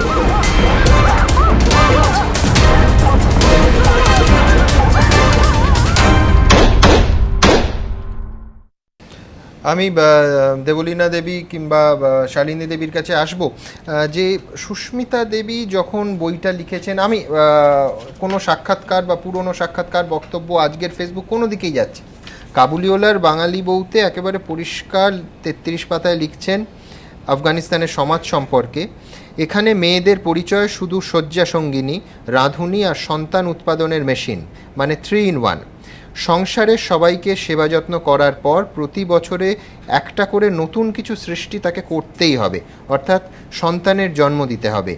যদি কোনো কারণে বউ সন্তান জন্ম দিতে অক্ষম হয় তবে তার ঘরে সতীন আসবেই। এই নিয়ম শিথিল হওয়ার নয়, না তা বলে তালাক দেবে না। এই সমাজ ব্যবস্থায় এই তাকে আবার যখন গেলেন তখন কি কোথাও মানসিক প্রস্তুতি, যিনি এটা লিখতে পারেন তিনি চোখের সামনে সহ্য তো করতেই পাচ্ছেন না এবং বারবার ব্যথিত হয়ে ফেসবুকে অবধি বলছেন, কিরম মানসিক অবস্থায় ছিলেন তখন সুস্মিতা বন্দ্যোপাধ্যায়? ও দেখুন মানে ওখানকার সমাজ সম্পর্কে তিনি ফ্যাক্টটা জানেন, কিন্তু সেটাই তার সামনে যখন আসছে তিনি এইভাবে রিঅ্যাক্ট করছেন। এই জিনিসটা কিন্তু কখনোই কিন্তু বলতো না আচ্ছা যে এরকম কোনো সমস্যা ওখানে ফেস করতে হচ্ছে। ও যখন এবারও এসেছিল ওকে জিজ্ঞাসা করা হয়েছিল বারবার, তো শ্বশুরবাড়ির লোক তোর সাথে কেমন ব্যবহার করছে, ভীষণ ভালো। এবং বাচ্চারা, ও অনেক ফটোও কিন্তু পোস্ট করেছে যেটা বাচ্চারা ওকে ঘিরে আছে, সারাক্ষণ বাচ্চাদের নিয়ে আছে, একদম ভীষণ ভালো একটা রিলেশনশিপ ছিল। এবং ও কিন্তু এখান থেকে যাওয়ার পরেই কিন্তু ও ফার্স্ট এই জানবাজের সাথে যে ওর বইয়ের যে ওর জায়ের যে সম্পর্কটা, সেটা কিন্তু ও তখন গিয়ে কিন্তু বলে, ও ফার্স্ট কিন্তু এই কথাটা লেখে জানবাজ বদলে গেছে। অর্থাৎ এই ধাক্কাটা একেবারে সাম্প্রতিক। উজ্জ্বল বাবু, আপনার ফিল্মে যখন শুটিং হচ্ছে আমরা প্রচুর স্টিলস দেখি, সেখানে সুস্মিতা দেবী আছেন, কখনো কি জাঁবাজের সঙ্গে ইন্টারাকশন বা শুটিং দেখতে যাওয়া এই পর্ব হয়েছিল আপনার ছবি তৈরির সময়? না, প্রথম যখন আমাদের আলাপ হয় বা ছবিটা করি তখন মানিষা বলেছিল দাদা আমি I want to meet her, আমি তার সাথে দেখা করব। তখন দিদিকে আমি বম্বে নিয়ে যাই। হ্যাঁ, দিদিকে বম্বে নিয়ে গিয়ে আমার একটা কাজই ছিল দিদির সাথে গিয়ে মানিষার ঘরে বসা এবং নানাভাবে ওদের মধ্যে কথাবার্তা হতো। একটা ওমেন্স লিবারেশনের ওপর কিভাবে কথা বলা যায়, তার ওয়ে অফ টকিং, তার হাঁটা চলা। আর উনি একটু লাইভলি ছিলেন, আর কথা বলতে গেলে ওনার ভেতরের একটা স্পিরিট কাজ করতো। সেইটা খুব সুন্দর ক্যাচ করেছিল মানিষা। একটু জোরে কথা বলতো, জোরে কথা কারা বলে যাদের ভেতরে একটা কনফিডেন্স লেভেল থাকে, সুতরাং সেটা অ্যাডাপ্ট করেছিল মানিষা। আর আমার সাথে মনে হয় জানবাজের একবার কথা হয়েছিল কলকাতাতে, আমার সাথে আলাপ করিয়ে দিয়েছিল। কারণ আমি পরপর 4 বছর আসতে পারিনি কলকাতা, আমার পুলিশ প্রোটেকশন, তখন আমি আসতে পারিনি। তো আমার সাথে জানবাজ কোনো ইন্টারাকশন হয়নি। তবে একটা জিনিস আমার মনে হতো যে নারীর ভেতরে এতটা ক্ষমতা আছে, তার সাথে অ্যাডজাস্ট করা বা তাকে বোঝার মতো একটা লোক দরকার যে ওকে বুঝতে পারে, যে নারী এত সুন্দর লিখতে পারে, যে নারীর ভেতরে এমন একটা নারী শক্তির জন্য কথা বলা বা অন্ধকার জগৎ থেকে মেয়েদের তুলে এনে আলোতে আনা, এই সমস্ত কোয়ালিটি যেভাবে একটা মেয়ের ভেতরে থাকে, তার সঙ্গী হতে গেলে তাকেও বোঝার জন্য এমন একটা কোয়ালিটি দরকার যেখানে অ্যাপ্রিসিয়েট হতে পারে। এটা আমার মনে হয়েছে, কিন্তু আমি তো বেশি ইন্টারাক্ট করিনি। আর সত্যি কথা বলতে কি, দিদি যে স্বাধীন চেতা ছিলেন, আমার মনে হয় আমি এটাই বলছি, যেটা দিদির একটা অধুরা স্বপ্ন ছিল যে ওখানকার অন্ধকার, শুধু ওখানে না, আমার সাথে বেশ মনে আছে বম্বেতে আমরা একটা বস্তিতে গেছিলাম, সেখানে গিয়ে দিদি কিন্তু একটা কথা বললো, সে তো ইন্ডিয়ায় ছিল, বম্বে, সেখানেও একটা স্লাম ছিল, এসব ছেলেমেয়েরা মনে হয় উজ্জ্বল জানিস লেখাপড়া জানে না, বা ওদেরকে কিছু হেল্প করা যায়। এই যে মানসিকতাটা, এই মানসিকতাটার জন্যই আজকে দিদি গেছিল আফগানিস্তানে, কিভাবে নারী মুক্তি, কিভাবে নারীদের, শুধু তাই না, ওখানে এত বাঙালি মেয়ে তথা ইন্ডিয়ান মেয়ে ছিল যারা দিদির ভরসাতে আসার চেষ্টা করেছিল। দিদি ওখানে প্রথম প্রতিবাদ করেছিল যে এক্সপায়ারি ডেটের ওপর ওষুধ খাওয়া যাবে না। এই যে প্রতিবাদ করা, আমাদের এখানে অনেক মেয়ে প্রতিবাদ করে, কিন্তু দিদির মতো একটা মেয়ে একটা আফগানিস্তানে গিয়ে একটা প্রত্যন্ত গ্রামে সারানায়, সেখানে গিয়ে এই ধরনের প্রতিবাদ, আমার তো মনে হয় আমি কোনো ইন্ডিয়ান লেডিকে দেখিনি। আর আমার এখানে একটা বক্তব্য আছে যে কিছু মনে করো না, যে আমরা চাই কিভাবে দিদির এই স্বপ্নটা বা দিদিকে যারা মেরেছে তাদেরকে সামনে আনা যায়। আমি হলে তো এটাই করতাম, কিভাবে ফরেন ইয়েতে চিঠি দিয়ে ওখানে গিয়ে যেভাবে হোক দিদির ডেড বডি। বলে কেন বলছেন? আপনি তো ওনার ছবির ডিরেক্টর, আপনি তো এখনো করতে পারেন। আমি এখন করতে চাইছি, 5 তারিখের থেকে আজকে 9 তারিখ হয়ে গেল, এর মধ্যেও করতে পারতেন না। এর মধ্যে কি হয়েছে, খুব ভালো প্রশ্ন। আমি আর দেবশ্রী আমাদের একটা ছবি আসছে, সেটা যখন আমরা করছিলাম সেই সময় ঘটনাটা শুনি, এবং তা সত্ত্বেও আমি আমার ছবি এসকেপ ফ্রম তালিবানের জন্য এখনো পর্যন্ত আমি 10টা চ্যানেলে ইন্টারভিউ দিয়েছি আমার ছবি ছেড়ে, কারণ ওটা আমার এত একটা ভালোবাসার ছবি। আমি যে ছবিগুলো করেছি সেখানে একটা নারী মুক্তির কথা ছিল, আর এইভাবে যে দিদিকে এভাবে মারতে পারে এটা তো একটা নৃশংসতা। আমাদের ইন্ডিয়াতে, আমি নাম কোট করছি না, এরমও লেখিকা আছে যেটা কলকাতায় এলে অনেক কিছু হই হয়, তো এখন আমাদের দিদি ওখানে মারা গেছে, গুলি করে মেরেছে, জানবাজ মেরেছে। আমরা কি এখানকার আফগান কমিউনিটির মনে হয় কেউ আছে এখানে? ওকে আমরা জেরা করি যে নিয়ে এসো ডেড বডি, আমরা কূটনৈতিকভাবে কাজ করতে পারি, আমরা জয়েন্টলি পিটিশন করতে পারি। না, কিন্তু কলকাতার একজন আফগানকে ডেকে তাকে জেরা করে যদি এই ঘটনার সাথে তিনি সম্পর্ক যুক্ত না হন, তাকে হ্যারাস করে আমি বলছি কূটনৈতিক লেভেলে তো হবে। মানে মোট কথা আপনি এবং আমার ধারণা আপনার মতো সবাই স্টুডিও যারা উপস্থিত আছেন এবং যে কোটি কোটি মানুষ টেলিভিশন সেটের সামনে দেখছেন, সবাই চাইছেন যে এই নৃশংস হত্যায় যেখানে আমরা হারালাম একজন লেখিকায়, সব থেকে বড় কথা একজন মানুষকে, তার ধর্ম, বর্ণ, নাগরিকত্ব যে দেশেরই হোক না কেন, এই ঘটনার যেন সঠিক তদন্ত হয় এবং এই নৃশংস ঘটনার পরে যারা নৃশংসভাবে 20টা বুলেটে ঝাঁঝরা করে দিতে পারে সুস্মিতা দেবীর দেহ, তারা যেন শাস্তি পায়। একটা ছোট্ট বিরতির সময়, তারপর আবার এই আলোচনায় ফিরছি।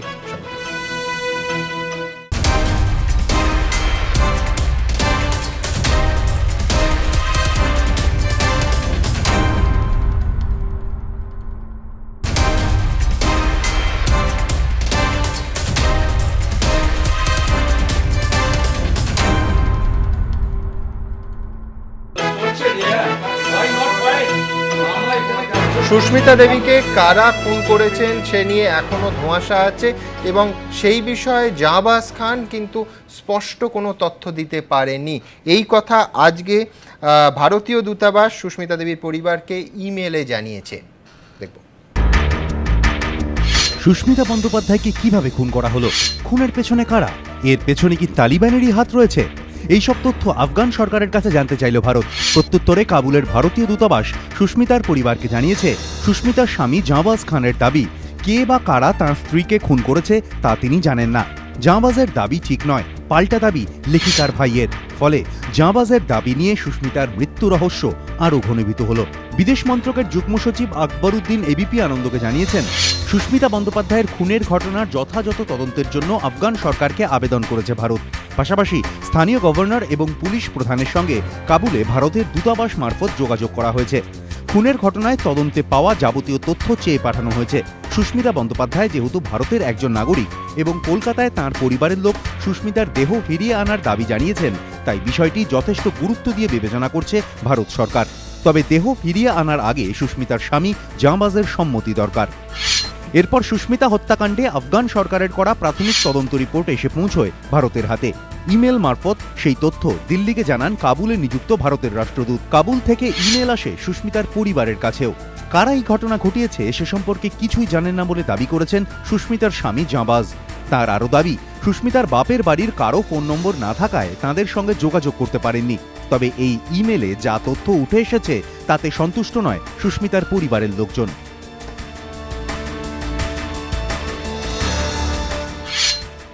হ্যাঁ, ওই তো অ্যান্সার দিয়েছি যে ওনারা কন্ট্যাক্ট করেছে ওর হাজব্যান্ড জাম্বাজের বাড়ির ওর সাথে কন্ট্যাক্ট করে জানা গেছে যে ওর বডিটাকে ইয়ে করে দেওয়া হয়েছে। কে মেরেছে এত তো এরা সেটা এখন ওরা জাম্বাজ ওরা বলেছে কে মেরেছে ওরা জানে না, কিন্তু আমাকে ফোনে বলেছিল যে তালিবানরাই মেরেছে। আমার সাথে ফোনে জুলাই মাসেই কথা হয়েছে, ও ফোন করেছিল আমাকে, কিন্তু এখন ও ওদেরকে নাকি জানিয়েছে যে আমার কোনো ফোন নাম্বার ওনার কাছে নেই।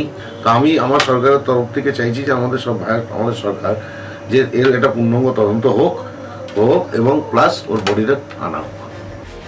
সুস্মিতার পরিবারের দাবি, জাবাজের সঙ্গে নিয়মিত টেলিফোনে যোগাযোগ ছিল, দুপক্ষের কাছেই ছিল যোগাযোগের নম্বর। তাই তদন্তকারী অফিসারদের জানানো জাবাজের তথ্য সম্পূর্ণ মিথ্যে বলেই দাবি সুস্মিতার পরিবারের লোকেদের। এরই সঙ্গে খুনের পেছনে কারা রয়েছে সে সম্পর্কে কিছু না জানার দাবি জাবাজ এখন করলেও তিনি নিজেই এবিপি আনন্দকে টেলিফোনে জানিয়েছিলেন খুন করেছে তালিবান জঙ্গিরা। তাই দুদিনের অন্তরে তাঁর দুরকমের দাবি ঘিরে ধোঁয়াশা আরও বেড়েছে। সমিত সেনগুপ্ত, এবিপি আনন্দ, কলকাতা। দেবলিনী দেবী, আপনার কাছে জানতে চাইব যে এখনো পর্যন্ত কূটনৈতিক স্তরে ভারত সরকার বা রাজ্য সরকারের তরফ থেকে কি ধরনের উদ্যোগ নেওয়া হয়েছে, আপনাদের সঙ্গে কিভাবে যোগাযোগ করা হয়েছে? না, আমাদের সাথে কেউই কোনো যোগাযোগ করে। আচ্ছা, আমরাই নিজেরাই ইমেল করেছিলাম তার তরফ থেকে। আজকে আমাদের আপনারা দেখতেই পেলেন একটা আনসার এসেছে এবং এই উত্তরে আমরা খুশি নয়। আমরাও কিছু কারণ তুলে আবার আমরা একটা ইমেল করেছি, এখনো তার কোনো কি লিখেছেন তাতে কি বলেছেন? আমাদের তার মধ্যে আমরা চেয়েছি যেটা এই যে জানবাজ মিথ্যে কথা বলেছে, যে ফোন নাম্বার জানবাজের নেই। কাছে আমাদের ফোন নাম্বার নেই।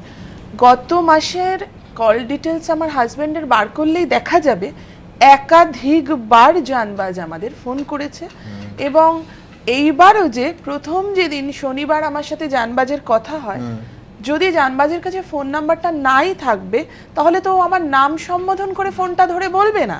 ও কিন্তু আননোন পারসন হিসেবে ফোনটা ধরেনি, এবং ফোনটা ধরে যখন আমি বললাম যে তুমি কেন প্রথমবার ধরলে না, তখন আমাকে উত্তর দিল আমার হিম্মত ছিল না, তাই জন্য আমি ধরতে পারিনি। তাহলে এই কথাটা যে জানবাজ বলছে যে জানবাজের কাছে আমাদের ফোন নাম্বার ছিল না, তাহলে কি করে জানবাজ আমাদের নাম্বারটা আইডেন্টিফাই করলো কি?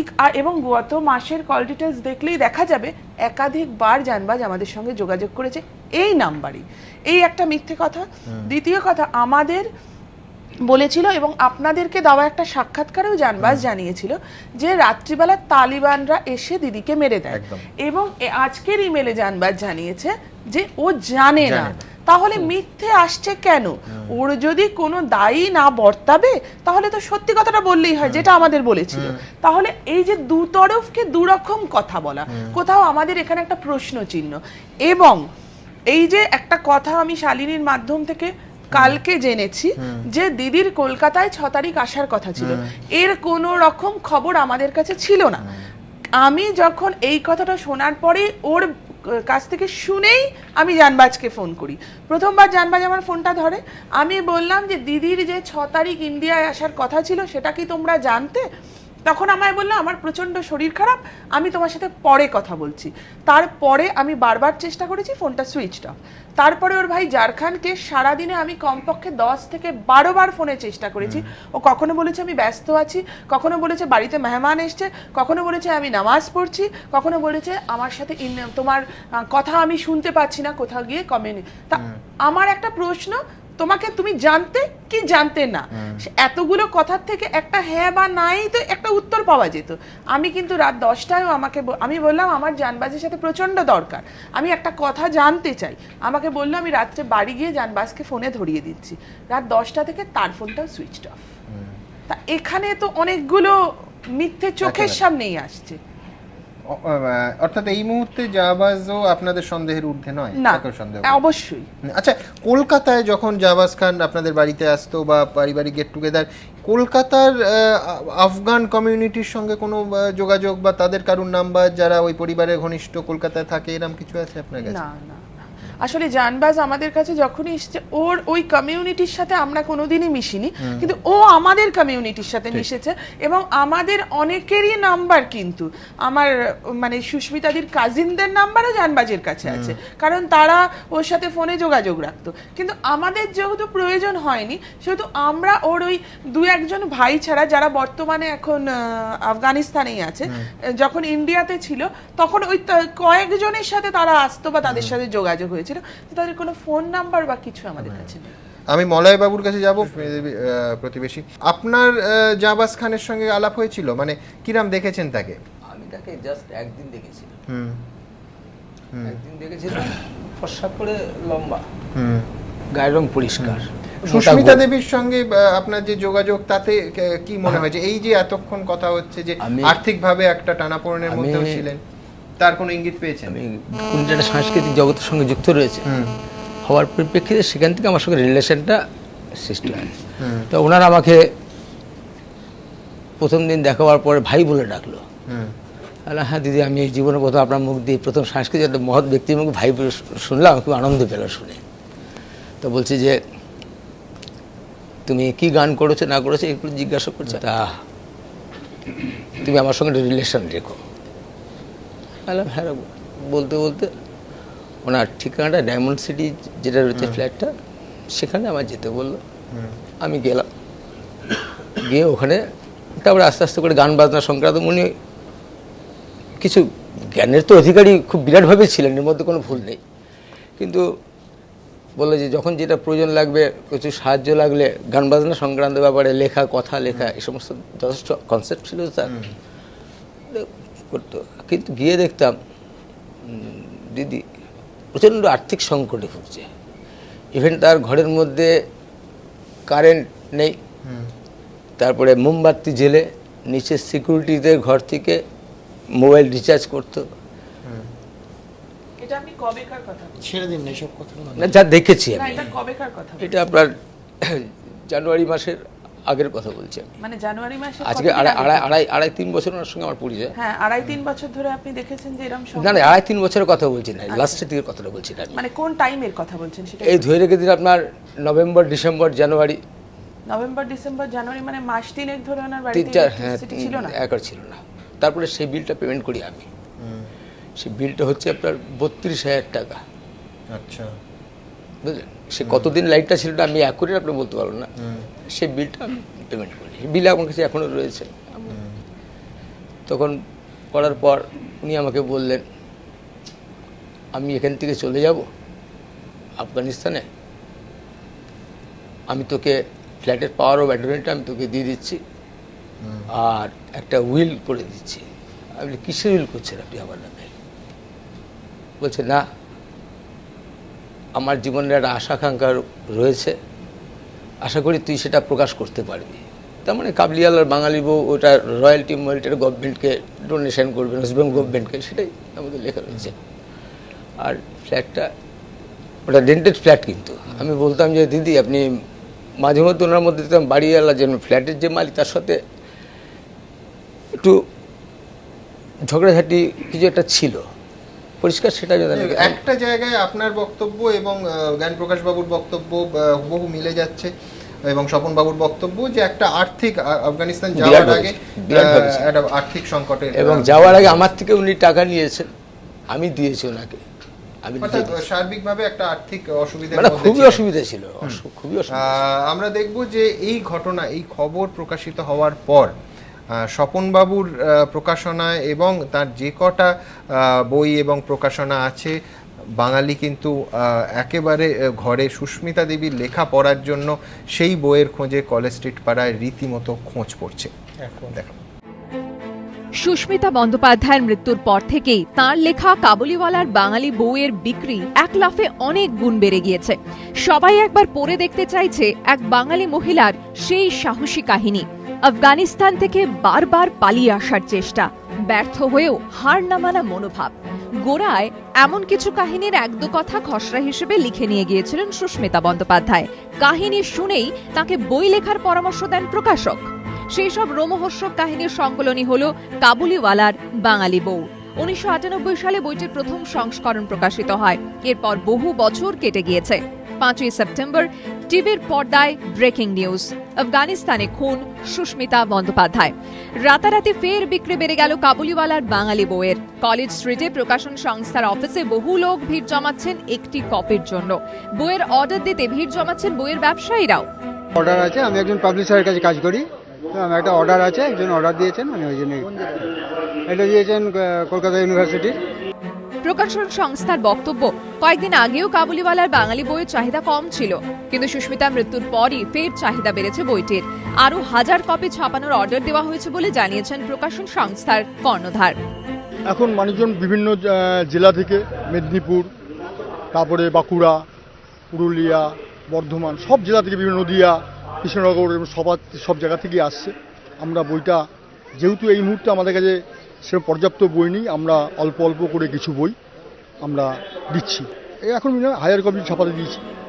প্রকাশন সংস্থা বক্তব্য, আগে থেকে বেড়েছে বই ছাপানোর খরচ, তাই স্বাভাবিক নিয়মেই দাম বাড়বে কাবুলিওয়ালার বাঙালি বইয়ের। কিন্তু দাম বাড়লেও আপত্তি নেই, পাঠকদের দাবি দেরি নয়, তাড়াতাড়ি হাতে চাই তালিবানের বিরুদ্ধে এক বাঙালির রোমহর্ষক লড়াইয়ের সংকলন। অর্ণব মুখোপাধ্যায়ের রিপোর্ট, এবিপি আনন্দ, কলকাতা। শাইনী দেবী, আপনার কাছে আসবো যে কোথাও কি আফগানিস্তান চলে যাওয়াটা একটা ঘুরে দাঁড়ানোর প্রক্রিয়া, যে এই সংকট থেকে একটা মুক্তি, আবার নতুন কিছু, হয়তো সেটা ফিল্মের উপাদান হতে পারে, লেখার উপাদান হতে পারে, কোনো ডকুমেন্টারি হতে পারে, কিন্তু সব মিলিয়ে আরেকটা ঘুরে দাঁড়ানোর চেষ্টা ছিল?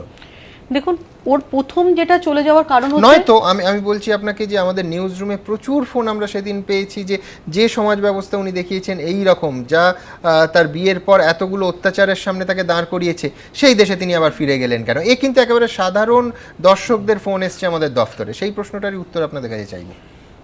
দেখুন উনি যে প্রথমটা এই যে সেকেন্ড টাইম যেটা আফগানিস্তান যখন চলে যাচ্ছে সেই সময়টাও ভীষণ একটা আর্থিক কষ্টের মধ্যে কিন্তু ভুগছিল, প্রচণ্ড আর্থিক কষ্টের মধ্যে ছিল।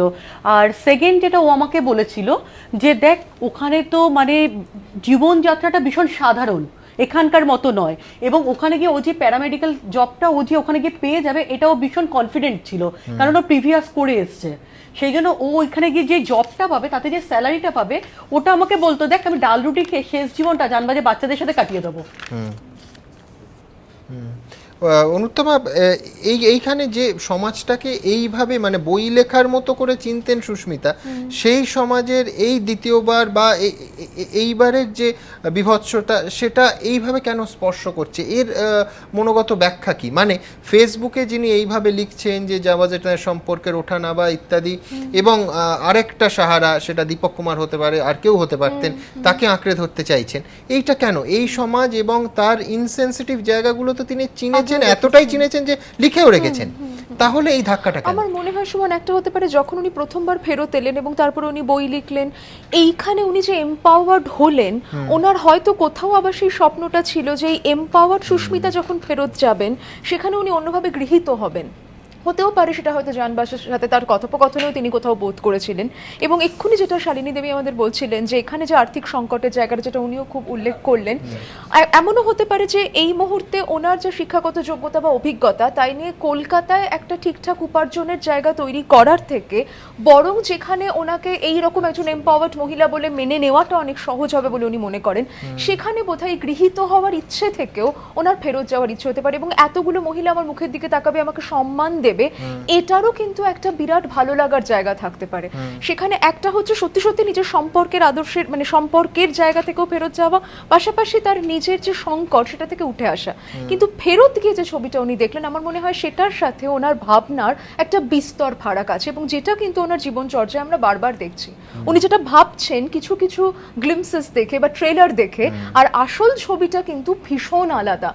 এবারও যখন উনি ফেরত গেলেন, গিয়ে যে জীবনযাত্রায় পড়লেন, এবং আরও যেটা হয় দেখবেন যে যখন আমরা একটা ভীষণ অসম্ভব পরিস্থিতি থেকে দূরে চলে গেছি এতগুলো বছরের ব্যবধানে, আমাদের খুব কষ্টকর জায়গাগুলো অনেক সময় কিন্তু থিতিয়েও যায়।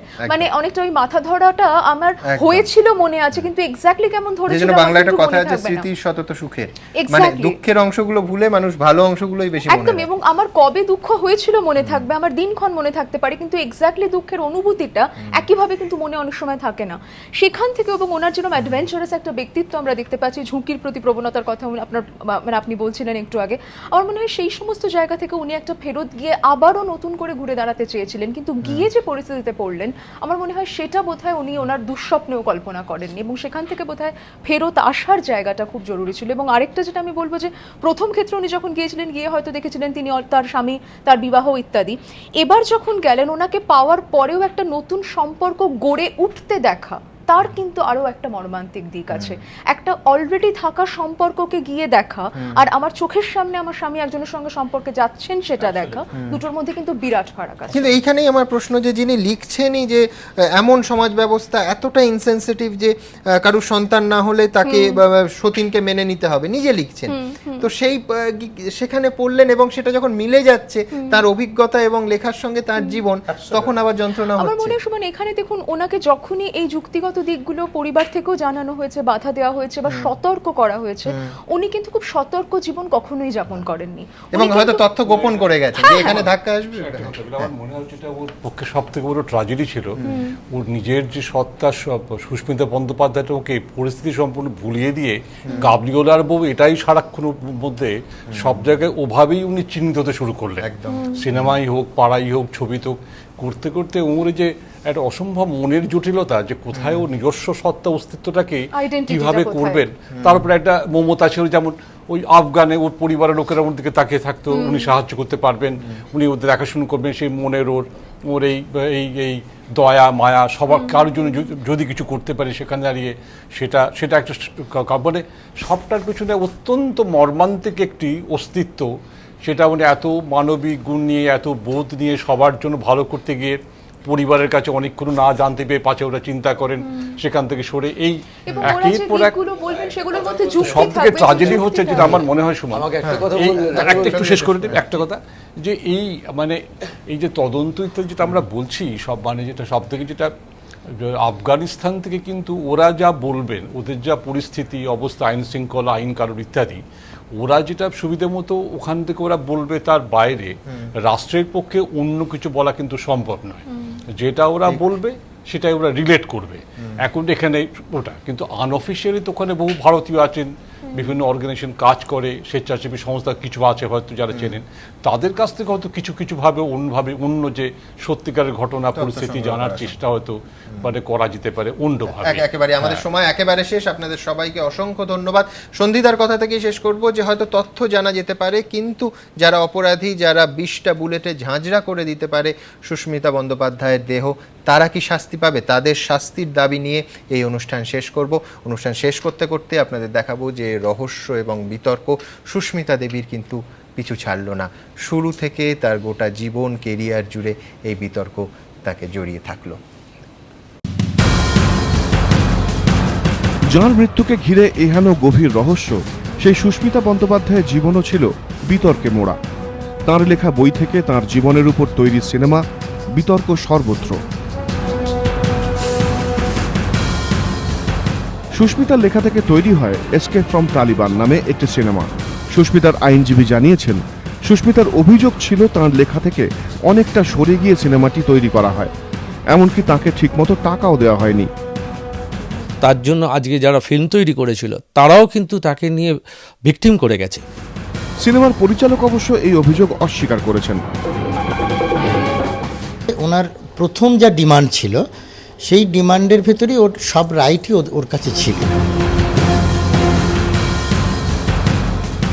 আইনজীবী জানিয়েছেন, সুস্মিতার এই অভিযোগও ছিল যে বইয়ের রয়্যালটির টাকা তিনি ঠিকমতো পাচ্ছিলেন না। আজকে সে যে বই লিখে গেছিল, নোবেলগুলো, সেগুলোর থেকে যেটুকুনি পর্যন্ত রয়্যালটি পাওয়ার কথা ছিল, সে রয়্যালটিটা সে মানে এতদিন পর্যন্ত ফাইট করে এসেও কিন্তু সেই রয়্যালটিটা কিন্তু পেয়ে উঠেছিল না। যদিও এই অভিযোগ উড়িয়ে দিয়েছেন প্রকাশনা সংস্থার কর্ণধার। উনি যখন যখন এসছেন, যখন যখন প্রয়োজন হয়েছে, আমি ওনাকে পয়সা দিয়ে গেছি, সেগুলো ভাউচারগুলো আমি করে রেখেছি। সুস্মিতার আইনজীবীর দাবি, 2008 সালে শিলংয়ের এক ব্যক্তিকে জমি বাড়ি বিক্রি করার নামে প্রতারণার অভিযোগে সুস্মিতা গ্রেফতার হন। পরে অবশ্য জামিন পেয়ে যান তিনি। 2009 সালে সুস্মিতার বিরুদ্ধে চাকরি দেওয়ার নাম করে টাকা তোলার অভিযোগ ওঠে। চাপে পড়ে সুস্মিতা বাড়ি বিক্রি করতে বাধ্য হন এবং সেই টাকায় গন্ডগোল মেটান বলে দাবি তার আইনজীবী।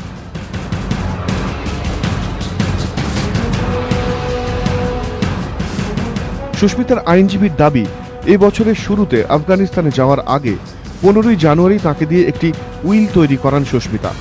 উইল অনুযায়ী তার বইয়ের সমস্ত সত্ত্ব এবার রাজ্য সরকারের। সুস্মিতার উইলে বলে গেছিল, যতখানি আমি মলয়বাবুর কাছ থেকে পেলাম, মলয়বাবুর, যে ওই তার যা রয়্যালটি আছে অটোবায়োগ্রাফি সমস্ত কিছু ওর আফগানিস্তানে চলে যাওয়ার পর ওর বাবাই পাবে, এবং বাবার অবর্তমানে বাবার মৃত্যু ঘটলে গভর্নমেন্ট অফ ওয়েস্ট বেঙ্গলই এটার অ্যাবসলিউট অথরিটি হবে। কিন্তু এখানেও বিতর্ক পিছু ছাড়েনি কাবুলিওয়ালার বাঙালি বউয়ের।